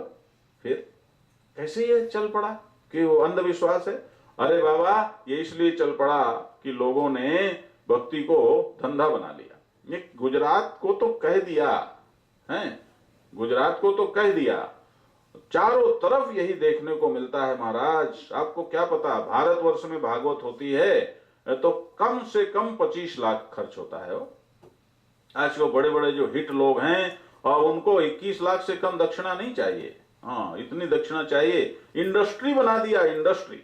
ऐसी समितियां हैं महाराज जो करोड़ों इकट्ठा करती हैं और दे लेके और फिर गुलछर्रे उड़ाते हैं महाराज। तो क्या करें अब ये तमाशा हो गया। तो इसमें क्या होगा कि जो हमारे नौजवान हैं, जो समझदार हैं, वो कैसे जाएंगे उधर, उनको तो उससे दिक्कत होगी ना। तो ये भक्ति का बेटा है ज्ञान। ज्ञान का मतलब कि भाई जिस भगवान की भक्ति तुम करते हो उसे जानते हो कि नहीं जानते हो, ये हुआ ज्ञान। अच्छा, वैराग्य का मतलब है कि घर छोड़ के चले जाए कि बिल्कुल नहीं। वैराग्य का मतलब है ये जो तुम्हें ज्ञान हुआ कि किसका, कि भगवान का, किसका, कि सत्य का, किसका, कि ब्रह्म का, किसका, कि आत्मा का, किसका, कि धर्म का, किसका, कि रियलिटी का, कि ये तुम्हें ज्ञान हुआ। तो देखो, एक चीज को, प्रकाश को जानोगे तो अंधकार को भी जानोगे कि नहीं जानोगे। सच को जानोगे तो झूठ को जानोगे कि नहीं जानोगे। पुण्य को जानोगे तो पाप को भी जानोगे कि नहीं जानोगे। तो यदि तुमने सच को जाना है, सत्य को जाना है, तो जो असत्य है उसे भी तो तुमने समझ लिया ना कि भाई ये सत्य है, अरे इसका मतलब ये तो झूठ है। तो यदि तुम सत्य को सचमुच जान लो तो तुम्हें असत्य से वैराग्य होगा कि नहीं होगा, बोलो। मैंने एक उदाहरण दिया था ना अभी, कहां प्रवचन में दिया था, प्रताप जी के यहाँ दिया था। कहां दिया था कि एक देवी को पति ने हार दिया और कह दिया ये 9 लाख हार है, 9 लाख में 9 लाख का। और हार कहीं किसी शादी ब्याह में खो गया तो पत्नी तो 40 किलो का क्या 80 किलो का मुंह लटकाए बैठी है। और पति आया कि क्या हुआ, कि हार खो गया, बड़ा दुख है, रोने लगी बेचारी। अरे कहा छोड़ो, जाने दो, तुम तो सत्संग सुनती हो।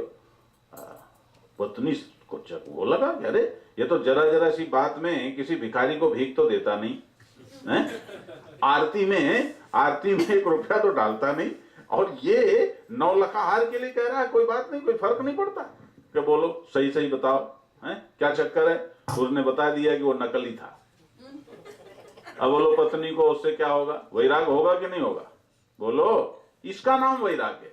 वैराग्य का मतलब आपके अंदर जो ब्लाइंड अटैचमेंट है वो खत्म हो जाए। एक बिटिया ने अभी हमसे पूछा, हमने कहा देखो भाई तुम हमको जरा खुश करो, जरा हमको नाना बनाओ। तो बोली तो क्यों ये जरूरी है, क्यों ऐसा करना। मैंने कहा सेवा के लिए करना। अब बोलो ये भी कॉन्सेप्ट है कि नहीं, कि सेवा के सेवा के लिए, कि हाँ अरे भाई तुमको बनाया तुम्हारे माता पिता ने, तो तुम भी कुछ बच्चे बना के समाज को दे दो, अच्छे बच्चे गढ़ सकते हो, तुम समझदार हो।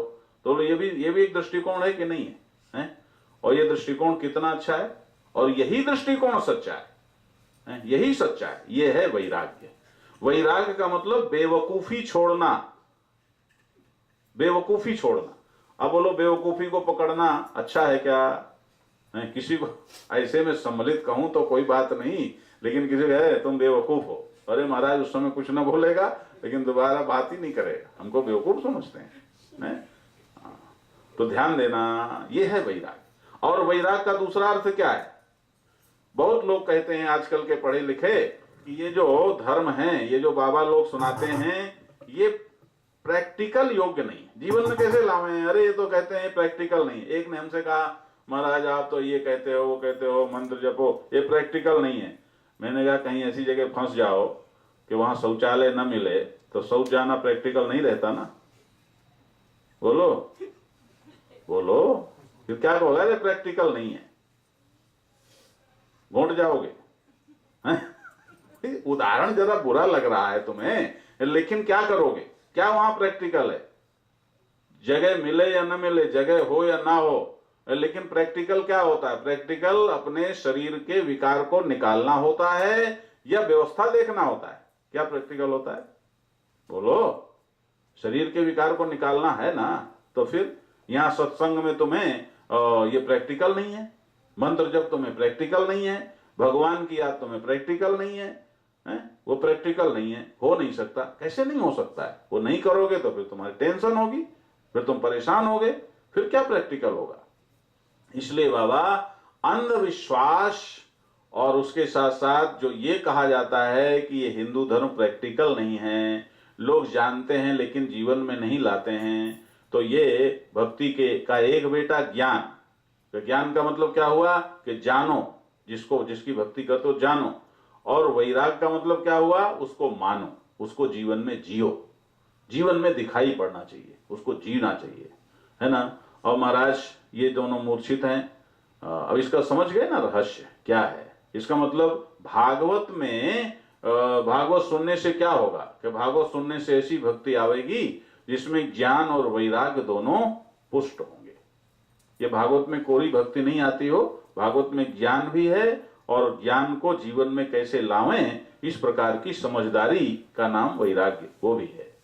और महाराज देवर्षि नारद ने कहा अच्छा मैं दूर करता हूं उनकी मूर्छा, और उन्हें उपनिषद सुनाया, गायत्री मंत्र सुनाया और बहुत कुछ सुनाया। और ये सब सुनाने के बाद भी और नारायण उनकी मूर्छा नहीं दूर हुई, अब दुखी हो गए। तो आकाशवाणी हुई, क्योंकि देखो संत दुखी हो तो भगवान कहते हैं ना, भगवान का आसन डोलता है वो। आकाशवाणी हुई कि तुम्हें संत मिलेंगे तो बताएंगे। तो मिल गए सनकादिक ऋषि, उन्होंने बताया कि देखो देवर्षि नारद जी आप श्रीमद् भागवत की कथा करो, भागवत का अनुष्ठान करो। अच्छा, तो नारद जी ने कहा अरे आपसे अच्छा कौन हो सकता है, आप ही सुनाओ भागवत। अब देखो हमारे यहाँ नियम है कि भागवत सुनाने को कोई कह दे कि सुनाओ और आप सुना सकते हैं तो उसे मना नहीं कर सकते, है ना। हमसे कोई कह दे तो हम मना नहीं कर सकते। हाँ, कई बार ऐसा होता है। हमसे एक नारायण बिहार का एक टैक्सी चालक, कलकत्ता में हरियाणा भवन में भागवत हो रही थी, तो टैक्सी चलाने वाला बिहार में टैक्सी चलाता था, हमारे पास आया, बोले मेरे मुझे भागवत सुना दोगे। हम कैसे मना करें, इस कानून को हम जानते। हमने कहा ठीक है भाई सुना देंगे। और वो महाराज हमें ले गया, क्या बिहार का क्या हाल, लेकिन सुनाया हमने, ऐसा कुछ नहीं, सुनाया, भागवत सुनाया। और अब कैसे गए होंगे, कैसे आए होंगे तो तुम सभी समझ सकते हो। हाँ, और जो साथ ले गए अपने साथ वो भी हमारी ओर से ही गए, लेकिन सुनाया। हम इसका पालन करते हैं, जो हम प्रवचन में कहते हैं उसको हम पालन करते हैं। तो महाराज भागवत, कोई यदि आचार्य आपसे कहे कि देखो भाई भागवत करा लो, तो गृहस्थ को भी मना नहीं करना चाहिए। भागवत का निमंत्रण मिले कि भागवत सुनने आओ, तो भी उसे कभी मना नहीं करना चाहिए। ये नियम है। तो महाराज जब उन्होंने कहा तुम ही सुना दो, तो सनकादिक ने कहा ठीक है भाई, तो फिर हम सुनाते हैं। और सनकादिक ऋषियों ने भागवत सुनाई, 7 दिन भागवत हुई। और महाराज 7वें दिन ज्ञान वैराग्य एकदम हट्टे कट्टे हो गए और भक्ति भी आनंदित हो गई। बोलो वृंदावन बिहारी लाल। ये भागवत का महात्म्य। तो फिर सनकाद ऋषियों से देवर्षि नारद ने कहा, अरे भागवत तो फिर बहुत ही महत्वपूर्ण है, इसका प्रचार इसी का होना चाहिए। तो सनकाद ऋषियों ने कहा, अरे नारद, इसका भी एक और महत्व है कि क्या, कि ये तो दिवंगत आत्मा को भी मुक्त कर सकती है। अच्छा, तो उन्होंने एक कथा सुनाई, देखो थोड़ा जल्दी सुनाते हैं। एक कथा सुनाई कि एक आत्मदेव नाम का ब्राह्मण था। तुंगभद्रा नदी के किनारे आत्मदेव नाम का एक ब्राह्मण रहता था और उसकी पत्नी का नाम था धुंधली, है ना। और उसके महाराज ऐसी कुछ, देखो ग्रहों का खेल बड़ा विचित्र होता है, याद रखो, उसका भी प्रभाव होता है, जिसे अपने पुरुषार्थ से या उपासना से या आशीर्वाद और कृपा से टाला भी जा सकता है, ऐसा नहीं है। तो महाराज उसका कुछ ऐसा समय था, और उसके पिछले कर्मों का ही होता है सारा खेल, कि महाराज उसके एक तो जमीन थी वो भी ऊसर थी, एक गाय पाल रखी थी वो भी मतलब वो भी नहीं ब्याई कभी, और उसकी पत्नी भी वो महाराज निसंतान थी, उसे भी कोई बच्चा नहीं हुआ। अब ये तुम्हारे यहाँ संसार में क्या है। अब देखो एक बात बताएं, तुम लोग जो ये समझते हो कि हमारे धर्म में इन सब चीजों को बुरा कहते हैं, ऐसा बिल्कुल नहीं है, बिल्कुल। आप ताज्जुब करोगे, तैत्रीय उपनिषद को पढ़ने का, जिसमें ब्रह्म ज्ञान है, उसको पढ़ने की फलश्रुति क्या है कि यदि तैत्रीय उपनिषद आप पढ़ेंगे तो आप भोगवान होंगे और भोगों को भोगने की सामर्थ्य भी आप में आवेगी। अब बोलो, ये हमारे यहाँ, ये हमारा धर्म जो है ना, ये लीचड़ नहीं है, वो लीचड़ नहीं है कि ये करो वो करो, ऐसा कुछ नहीं है। खूब संसार में खूब धन कमाओ और खूब धर्म करो, लेकिन धन कमा के उसमें सांप की तरह कुंडली मार के न बैठ जाओ। समझ गए कि नहीं समझ गए? धन खूब कमाओ और जहां जहां बैलेंस गड़बड़ है वहां बैलेंस ठीक करो। धर्म कमाओगे तो ही तो धर्म करोगे कि नहीं करोगे? धर्म भी करो, धर्म करो तो पुण्यार्जन करो, वो तुम्हारी एक वो विधा है, वो व्यवहारिक क्षेत्र है ना। तभी तो तुम्हें पुण्य होगा, तुम्हारा अंतःकरण, सेवा करोगे अंतःकरण शुद्ध होगा। आज हमें ये ले गए हमारे मुकुल जी, तो हमने देखा वहां लोग कैसे सेवा कर रहे हैं। ये हमारे सतीश जी भी वहां थे, कैसे सेवा करते हैं महाराज लोग। वहां जो भूटानी लोग हैं, दौड़ दौड़ के कैसे, एक डॉक्टर तो महाराज हैं, उनका शरीर भी भगवान ने काफी लंबा बनाया है। मैंने देखा 4 सीढ़ी एक साथ चढ़ के, हाँ एक साथ 4 सीढ़ी चढ़ के और जाना और उन लोगों को बुलाना, फिर वहां जाके न जाओ भाई ले लो, ये हम ये कर रहे हैं वो कर रहे हैं, उनको फिर हमसे मिलाना, इनसे जरा हिंदुइज्म के बारे में पूछो। कितना लोगों के दिल में दर्द है। तो ये जो चीज है, अब कहो सेवा से पुण्य, अरे छोड़ो, पुण्य मरने के बाद मिलेगा।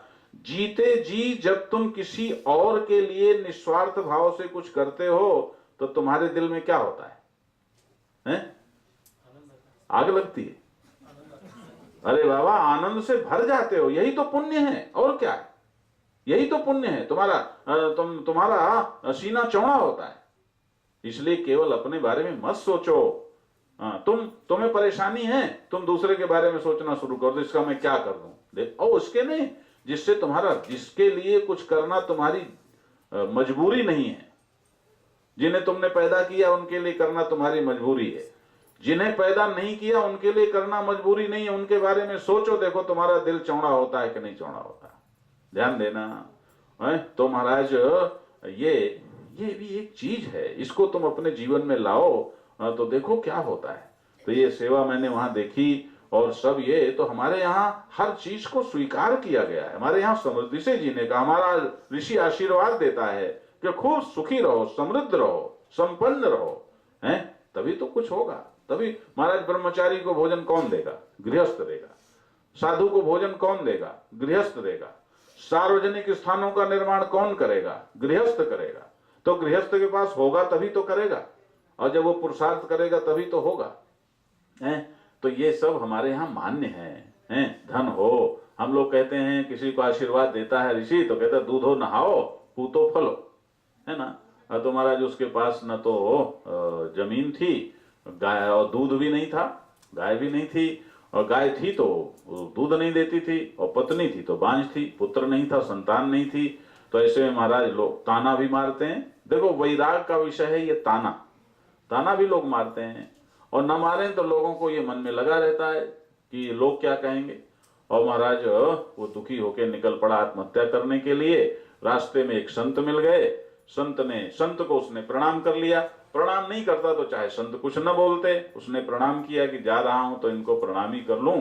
और महाराज संत ने कहा भाई क्या बात है, ऐसा कैसे दिख रहे हो, कहाँ जाते हो? उन्होंने कहा मैं तो आत्महत्या करने जा रहा हूं। अरे क्यों? बता दिया उसने कि ये बात है, ध्यान से सुनना। तो संत ने कहा अच्छा मैं जरा देखता हूं तुम्हारा भाग्य कैसा है। तो संत ने जब ध्यान किया, उसे मेडिटेट किया, तो संत ने कहा देखो भाई तुम्हें तो अभी 7 जन्म तक संतान नहीं है, हैं? इसलिए बड़ा सीधा सा है। संत देखो साधु का काम क्या है कि तुम्हें समझाने की कोशिश करे, है ना, ज्ञान दे, यही काम, यही सेवा साधु कर सकता है। अभी आज हम कह रहे थे कि वहां पर देखो तुम जब कई लोग कह देते हैं अरे महाराज हमारे पास पैसा होगा तो फिर हम सेवा करेंगे। अरे भैया, और कोई पैसे वाले कह देते हैं हमारे पास ताकत होगी तो फिर हम सेवा करेंगे।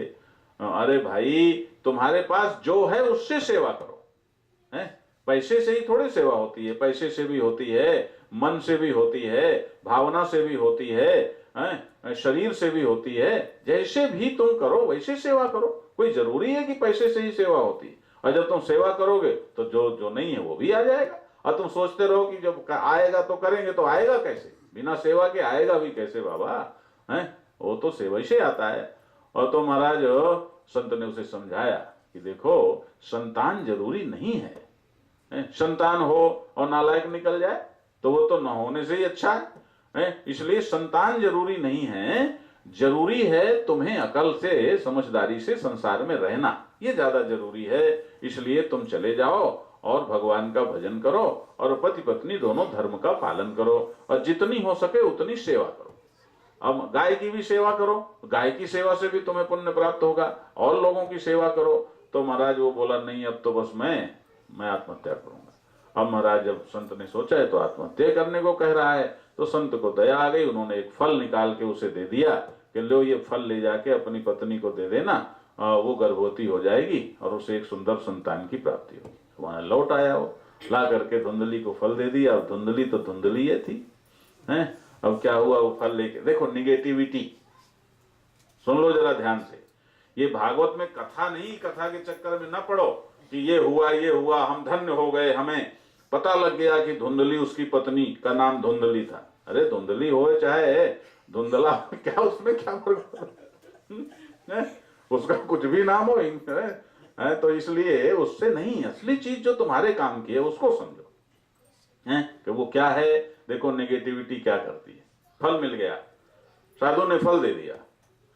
आशीर्वाद कभी भी केवल देने वाले पर नहीं, लेने वाले पर भी निर्भर करता है, वो याद रखो हमेशा। और लेने वाला महाराज एकदम पक्का है तो कोई कुछ कह दे वो उसे लग जाएगा। तो वो फल लेके बैठ गई और ये फल खा लूंगी, साधु ने दे दिया, क्या पता इस फल में सत्य है कि नहीं है। अब लो गई भैंस पानी में। फिर फल खा लूंगी, क्या पता सत्य ही निकल पड़े तो मैं गर्भवती हो जाऊं, तो मेरा पेट बड़ा हो जाएगा, शक्ल जाने कैसी हो जाएगी। और फिर जब मुझे बच्चा पैदा होने को होगा तो मेरे पति अपनी बहन को ले आवेंगे, ननद को ले आवेंगे, तो ननद घर का माल मत्ता सब उठा ले जाएगी। मैं तो देखूंगा, लिखा है वो नंदे यहाँ बैठी हो तो झगड़ा, नंद भाभी बैठी हो तो झगड़ा नहीं करेंगी। ये धुंधली कह रही है। धुंधली की व्याख्या मैं अभी बताऊंगा आपको। ये सभी भाभियां नहीं सोचती, धुंधली सोचती है। जो समझदार भाभी होती है तो नंद का मतलब क्या होता है बोलो? नंद का मतलब जो आनंद दे, हैं? एक बेटी जब घर में बहू बनकर आती है तो उसकी फ्रेंडशिप के लायक उस परिवार में कौन होता है बोलो? नंद होती है। तो नंद माने जो आनंद दे, नंद माने आनंद। उसके नामकरण को तो देखो ना, जैसे उस दिन मैं समधी और समधन का बता रहा था कि जिसकी बुद्धि समान वो समधी, और जो एक दूसरे का धन अपना बराबर समझे वो समधन है। अब इन नामों का पालन हो तो घर में कभी झगड़े ही ना हो। यदि समधन है सही, अरे इसका धन मेरा ही है, मेरा धन इसका है, ऐसा समझे तो ये ना सोचे कि इसका सारा मेरे घर में आ जाए धीरे धीरे। समझे कि नहीं समझे? तो हमारा और ऐसा सोचने लगी है। आग क्या सोचती है? यहाँ निगेटिव देखो, ये पोल पट्टी है सब मनुष्य की। निगेटिव सोचने वाले महाराज, हे भगवान, ब्रह्मा की बुद्धि तो उनके पास नहीं होती हो। ये जो निगेटिव सोचते हैं ना, जब ब्रह्मा ने बुद्धि बांटनी शुरू की तो ये कहीं चले गए, लोग शंका करने चले गए। लौट के आए तो बुद्धि तो बढ़ चुकी। तो ब्रह्मा ने कहा हमें तो बुद्धि मिली नहीं, तो ब्रह्मा ने कहा तो ब्रह्माणी से ले लो। तो इनके पास ब्रह्माणी की बुद्धि होती है। ये सब उल्टा सोचते हैं। नारायण, ये विनोद की बात है। हमारे एक संत कहते थे, तो महाराज क्या हुआ कि वो सोचने लगी घर में आग लगेगी तो पेट बड़ा लेके मैं भागूंगी कैसे। क्या सोच, ये देखो हंसने की बात नहीं है। नेगेटिव सोचने वाले ऐसे ही सोचते हैं, वो ऐसा ही सोचते हैं अंत का संत। ये नेगेटिव वाले में, इसलिए इनको मूर्ख भी कहना इनको कम है, वो याद रखो। इसलिए नेगेटिव सोच के आपके सामने साक्षात नारायण आके आपको आशीर्वाद दें, और यदि उसमें किंतु परंतु लगा देते हो तो वह आशीर्वाद भी समाप्त हो जाता है। समाप्त हो जाता है। नहीं, आशीर्वाद तो महाराज माता पिता का लगता है, आशीर्वाद सदगुरु का भी लगता है, संत का भी लगता है, आशीर्वाद तो भिखारी का भी लगता है, साफ भिखारी का लगता है। हमने देखा है, हमने अपने जीवन में देखा है। ध्यान देना, एक भिखारी ने एक बहुत बड़ा 5 भाई आलीशान मकान और ठाट बाट, एक भिखारी को महाराज उन्होंने परेशान किया दिन भर। उसने कह दिया अगले साल तक इस घर के सब दीपक बुझ जाएंगे। हमने देखा है। और 1 साल के अंदर कोई किसी ने उसको मार दिया, किसी का मर्डर हो गया, किसी का कुछ हो गया, हमने देखा है। आप क्या बात करते हो? यदि शाप हो सकता है तो आशीर्वाद नहीं हो सकता क्या? बोलो, आशीर्वाद हो सकता है, लेकिन आशीर्वाद लेने की भी योग्यता चाहिए। उतनी निष्ठा, उतना विश्वास, उतनी दृढ़ता, उतना समर्पण। ध्यान देना। तो महाराज उसने वो फल ऐसा सोचना शुरू किया। इतने में उसकी बहन आ गई। अब देखो, पति की बहन पर तो उसे भरोसा नहीं है। ये भी बेवकूफी है निगेटिव वालों में कि वो अपना कौन हो सकता है, ये सोचने की उनमें अकल नहीं होती है ना। तो पति की बहन तो धर्म से ननद बनी है ना। याद रखो, हमारे यहाँ जो विवाह संस्था है ये बड़ी महत्वपूर्ण है। पति पत्नी को पूरा स्वीकार करना चाहिए एक दूसरे को। पति पत्नी के पूरे परिवार सहित उसे स्वीकार करे, पत्नी के पूरे परिवार सहित उसे स्वीकार करे। तो इसने क्या किया, अपनी बहन को बता दिया, देखो ऐसी ऐसी बात है। बहन बड़ी दुष्ट थी हो, पता नहीं किस पार्टी में रहती होगी, किसी पार्टी को बिलोंग करती होगी, नाम नहीं लेता मैं। तो महाराज उसने क्या किया, उसने कहा कि देखो तुम बिल्कुल ठीक सोच रही हो। हाँ, ये जो तुम्हें कहते हैं गोलगप्पा खाओ तो तुम्हारे दुख दूर हो जाएंगे ना, ये सब ऐसा ही है। और वो लोग फिर तुम्हें ऐसा ठगते हैं महाराज, ऐसा ठगते हैं कि फिर मैं तुम्हें क्या बताऊं। एक हमें मिला, मिला क्या, मिली कनाडा में, और बोली महाराज हम फलानी जगह $750 दे के गए और उन्होंने हमें कहा कि रोज 3 पाठ दुर्गा सप्तशती के करो, तुम्हारा दुख दूर हो जाएगा। तो मैंने कहा ठीक है, कहा करो। तो बोली ये तो हम पहले से जानते थे कि दुर्गा सप्तशती से सब ठीक हो जाता है। तो ये लोग फिर ऐसे ही होते हैं।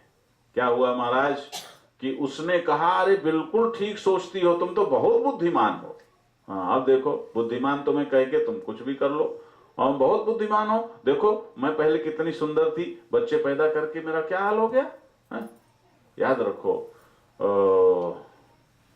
ये जो श्रृंगार शतक है उसमें भर्तृहरि ने लिखा है कि धन्य है माता जो सबसे अपने प्रिय सौंदर्य को अपनी संतान के लिए बलिदान कर देती है। स्त्री के लिए उसका सौंदर्य बहुत प्रिय होता है, और लेकिन महाराज वो मातृत्व के लिए उस सौंदर्य का बलिदान करती है, इसके उसके धन्यता की है। तो महाराज वो ऐसा बोली तो मैं कहा फिर मैं क्या करूं, अब पति को कैसे करूं। आजकल का जमाना होता तो कहते आई डोंट केयर है, लेकिन उस समय तो महाराज पति को जरा कैसे करूं कि ये फल तुम गाय को खिला दो।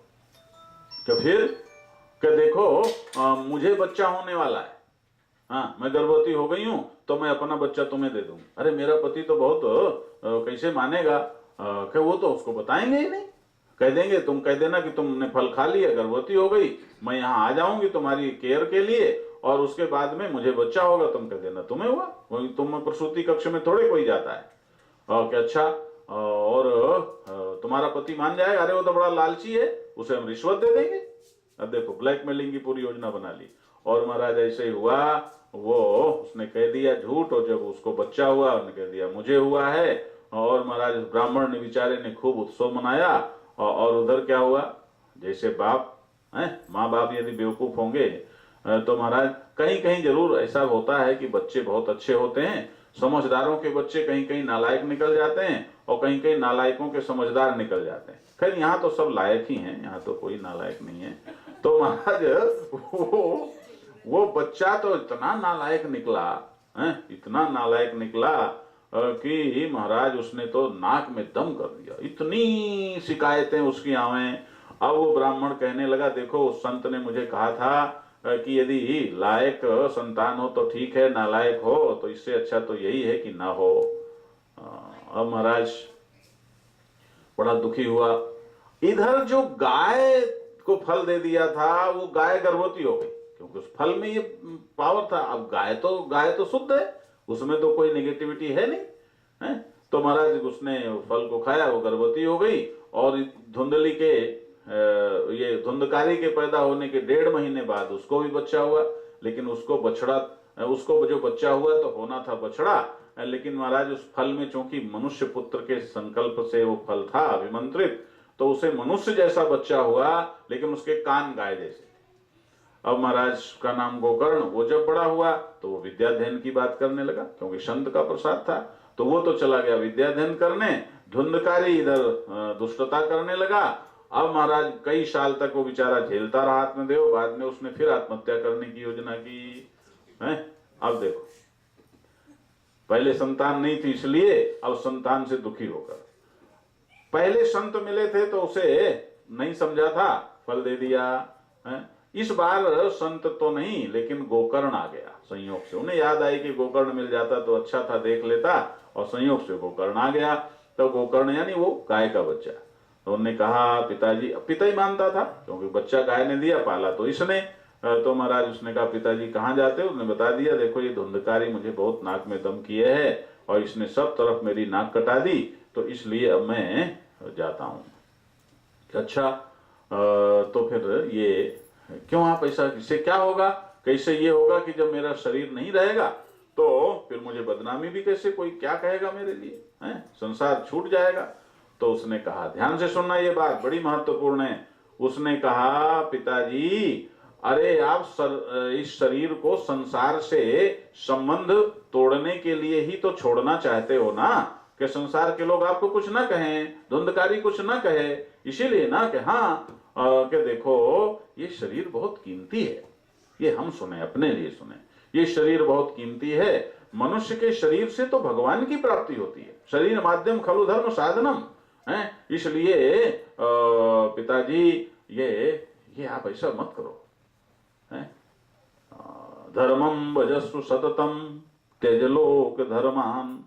वो कहता है पिताजी आप तो भगवान के भजन को ही अपना धर्म बना लो, और आप इस शरीर को न छोड़ो, संसार को छोड़ दो, जंगल में चले जाओ।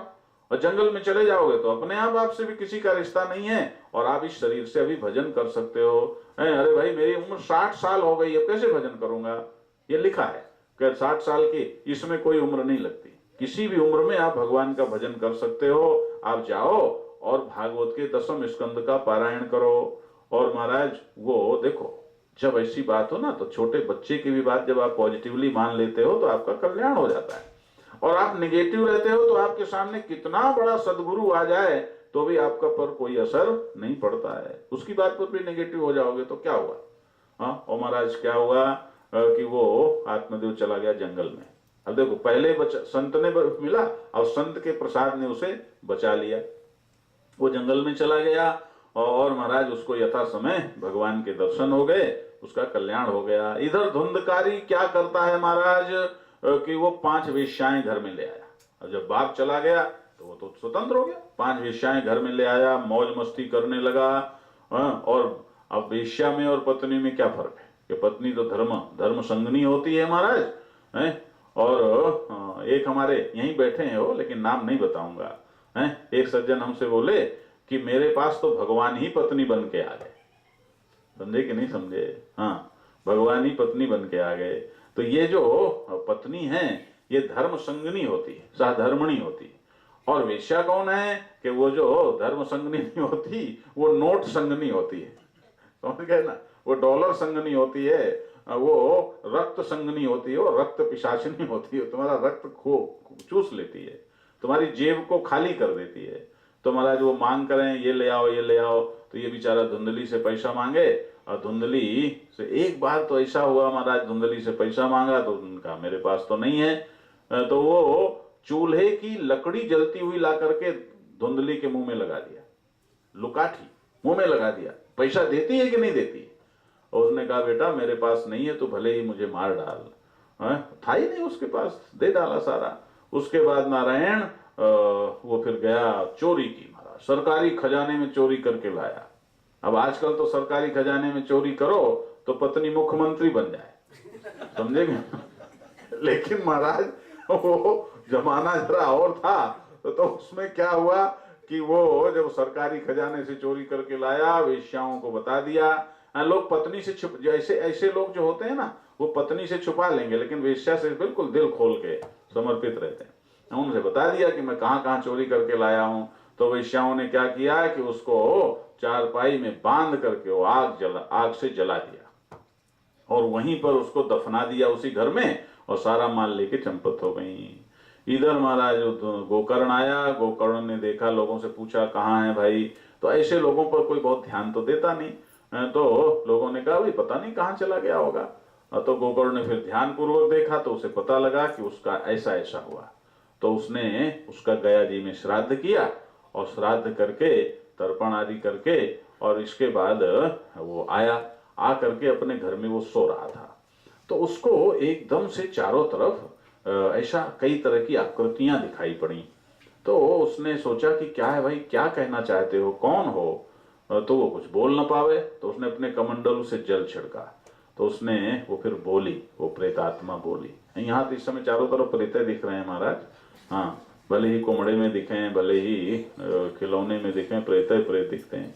तो वो बोले शेक्सपियर के नाटकों में प्रेत हैं वो, हाँ, तो प्रेत तो ये मानते हैं। तो अब ये जब मानते हैं अंग्रेजी वाले, तो फिर तो तुम मानोगे ही ना, कैसे मना कर सकते हो? हम माने, हमारे पुरखे माने, तो भले तुम कह दो अरे संस्कृत वाले क्या जाने। तो महाराज वो जल जब छिड़का तो उसने कहा, मैं, ध्यान से सुनो, मैं धुंधकारी हूं, मैं धुंधकारी की प्रेतात्मा हूं, और मुझे जैसे जले हुए स्थान में 10,000 बिच्छू डंक मारे, इतनी तकलीफ हो रही है, भैया मुझे मुक्त करो।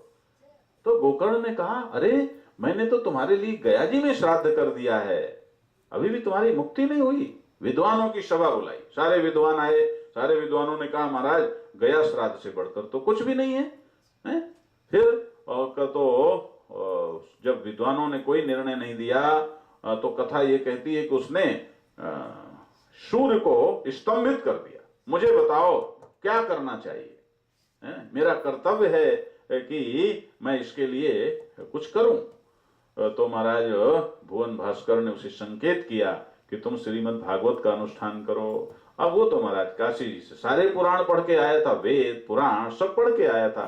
तो उसने कहा ठीक है। अब उसने महाराज श्रीमद् भागवत का जो अनुष्ठान किया, तो धुंधकारी, एक वहां बांस था, धुंधकारी का आवाहन किया, तो एक वहां बांस था, उस बांस में आकर के वो बैठ गया, सूक्ष्म आत्मा है वो, और वो बैठ गया और उसने कथा सुनी, और 7 दिन के बाद एकदम से वो बांस फटता है और धुंधकारी भगवान विष्णु के रूप में प्रकट हो गया। बोलो वृंदावन बिहारी लाल।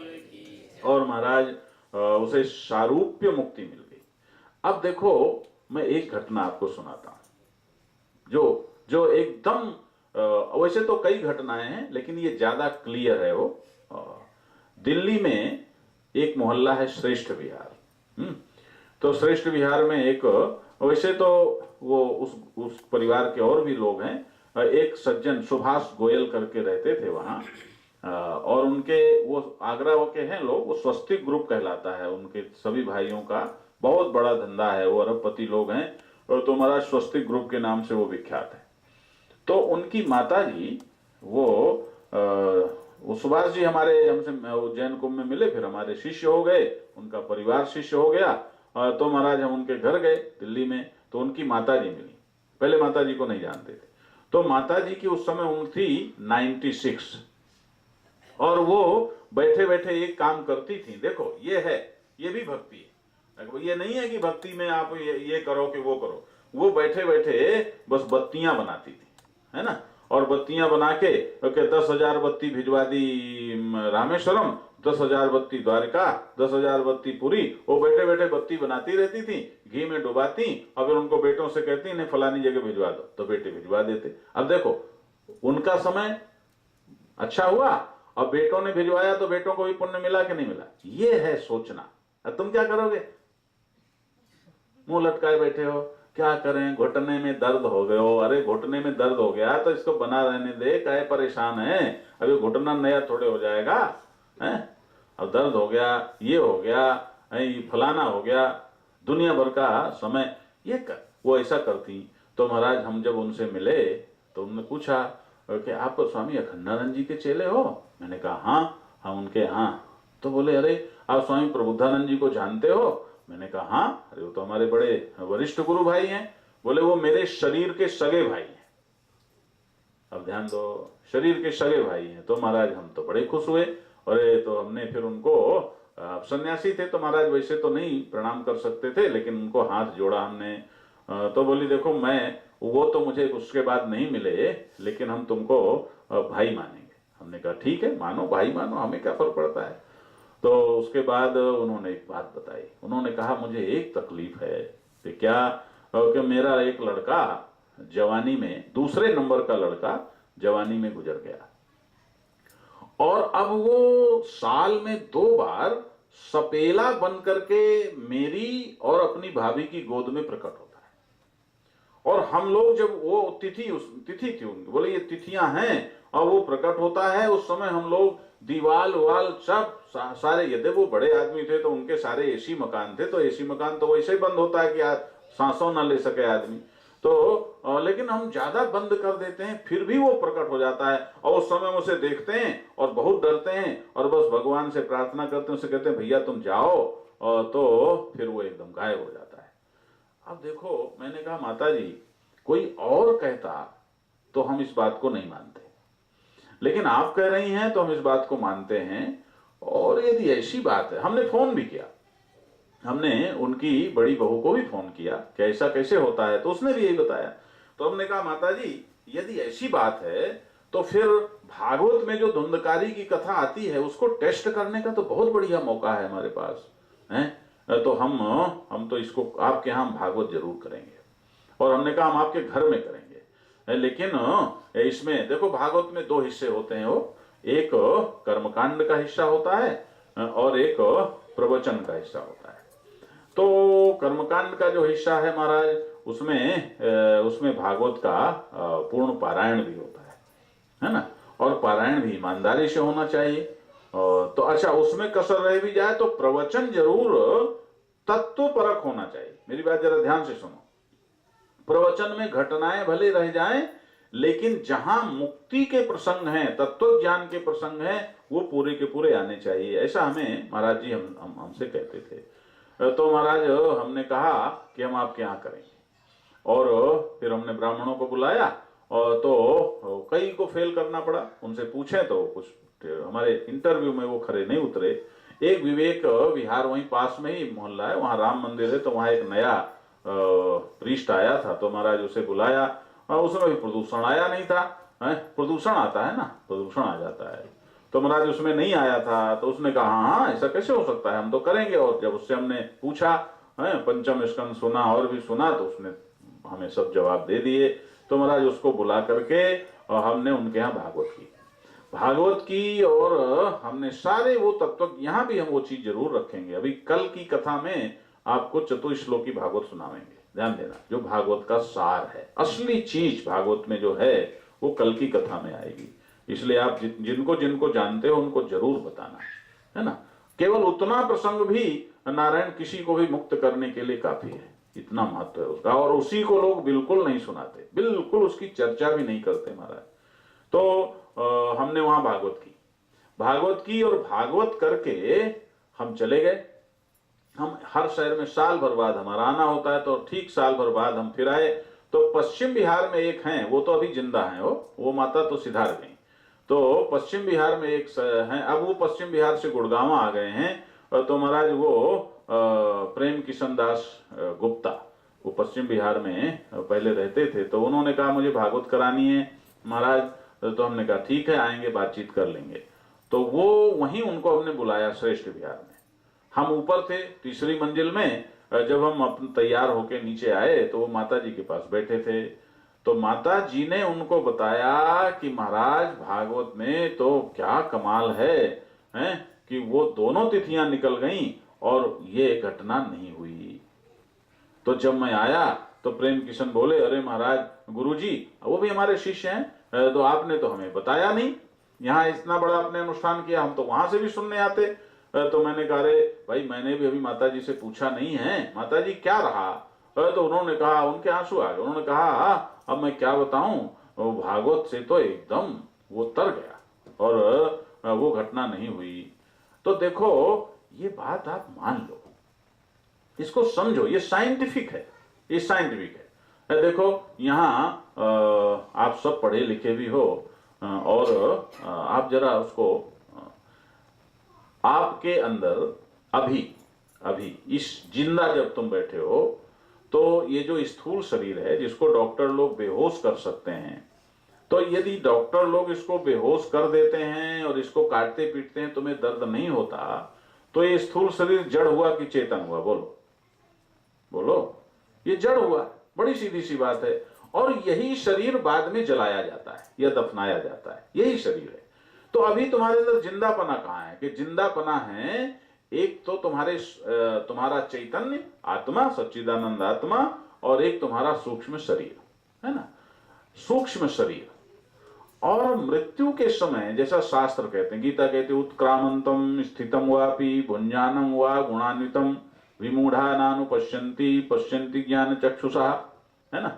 तो उत्क्रामंतम माने इस स्थूल शरीर को छोड़कर निकलने वाला जो तुम्हारा जीवात्मा है वो। तो जब मृत्यु होती है तो तुम्हारे इस स्थूल शरीर को तुम्हारा जीवात्मा छोड़ता है। कि जीवात्मा क्या है? ध्यान से सुनना, जीवात्मा माने आत्मा प्लस अंतःकरण या सूक्ष्म शरीर, समझ गए ना? सूक्ष्म शरीर प्लस आत्मा, इसको बोलते हैं जीवात्मा। तो मरने के बाद तुम्हारा जो सूक्ष्म शरीर है वो नहीं मरता, वो निकलता है। सूक्ष्म शरीर केवल ब्रह्मज्ञानी का नष्ट होता है, तुम्हारा सूक्ष्म शरीर भी निकलता है, उसी का तो पुनर्जन्म होता है। ध्यान देना, उसी का पुनर्जन्म होता है। तो महाराज वो जो सूक्ष्म शरीर है, अभी भी यदि डॉक्टर तुम्हें बेहोश करके आरी चलाता है, तुम्हें दर्द नहीं होता, तो जब तुम्हें होश आ जाता है तो दर्द किसको हो रहा है? होश आने पर जिसे दर्द होता है वो भी सूक्ष्म शरीर ही है, स्थूल शरीर नहीं है। सूक्ष्म शरीर ही है जिसको दर्द होता है, जो दर्द महसूस करता है। वो महसूस करने वाला जो सिस्टम है, जिसे नर्वस सिस्टम तुम कहते हो, तो तंत्रिकाओं में बहने वाली जो प्राण शक्ति है उसी को तो डिस्कनेक्ट कर देते हैं। क्यों भाई डॉक्टर साहब, यही बात है ना, वही है। तो ये सूक्ष्म शरीर अभी भी तुम जिससे महसूस करते हो वो सूक्ष्म शरीर है। लेकिन अभी क्या है कि अभी तुम इस सूक्ष्म शरीर में स्थूल शरीर का कुछ डिस्टरबेंस भी है। लेकिन जब तुम ये शरीर, स्थूल शरीर छोड़ दोगे, तो जिस सूक्ष्म शरीर से अभी महसूस करते हो वो पूरा का पूरा तुम्हारे पास होगा, तो तुम कितना महसूस करोगे। इसलिए जो दिवंगत आत्माओं के लिए रोते हैं ना, उनसे बड़ा उनका अपराधी कोई दूसरा नहीं होता, याद रखो। और वो ज्यादातर लोग अपने लिए रोते हैं, उनके लिए नहीं रोते, अपने लिए रोते हैं। मुझे ये था, मुझे ये था, मुझे ये था, मुझे ये था। ध्यान दो। इसलिए बाबा, जो तुम्हारे शरीर छोड़कर लोग चले गए हैं उन पर कृपा करो। हाँ, यदि तुम्हें लगता है वो तुम्हें प्यार करते हैं तो उन खुश रह के दिखाओ। पहले तो वो उन शरीर में कैद थे तो एक ही जगह तुम्हें देख सकते थे, अब तो उस अंतरिक्ष में कहीं भी तुम्हें देख सकते हैं, ध्यान दो। इसलिए और देखो मैं तुम्हें एक और सच्ची घटना सुनाता हूँ। आज थोड़ा बढ़ जाए तो कोई बात नहीं, आज शनिवार है। नारायण कानपुर, तो कानपुर तो सभी जानते होंगे, बड़ा शहर है उत्तर प्रदेश का। कानपुर के पास एक घाटमपुर जगह है। घाटमपुर में नारायण एक ब्राह्मण परिवार में एक बच्ची पैदा हुई है। हमारा आश्रम गुरु आश्रम कानपुर में है, आजाद नगर में। तो हम लोग वहां थे, तब वहां से गंगा बहती थी, बहुत पुरानी बात है। तब ये इलेक्ट्रॉनिक मीडिया नहीं था हो, तब दैनिक जागरण शुरू हुआ था मेरा ख्याल है, लेकिन भारत अखबार था, भारत। हाँ, तो नारायण वो अखबारों में निकली थी वो घटना, काफी छपी थी। तो घाटमपुर कानपुर से कोई 40-45 किलोमीटर है। वहां पर वो बच्ची पैदा हुई और वो कहने लगी, जब बोलने को हुई, कि मैं स्वरूप नगर में फला डॉक्टर की पत्नी हूं, स्वरूप नगर में मेरा मकान है, ऐसा है ऐसा है, ऐसा वो बोलने लगी। तो वहां फिर लोगों को लगा कि अरे भाई ये तो, कुछ लोगों ने पता लगाया तो सचमुच मकान था, उसकी बातें सच हुई। तो फिर लोगों ने जा करके और वहां वो सब जब तफ्तीश की तो लोगों के मन में हुआ कि जरा इसको और जांच पड़ताल करें। तो वहां जाके डॉक्टर से मिले। डॉक्टर ने पहले तो आनाकानी की, फिर लोगों ने कहा कि देखो भाई, पिछले जन्म की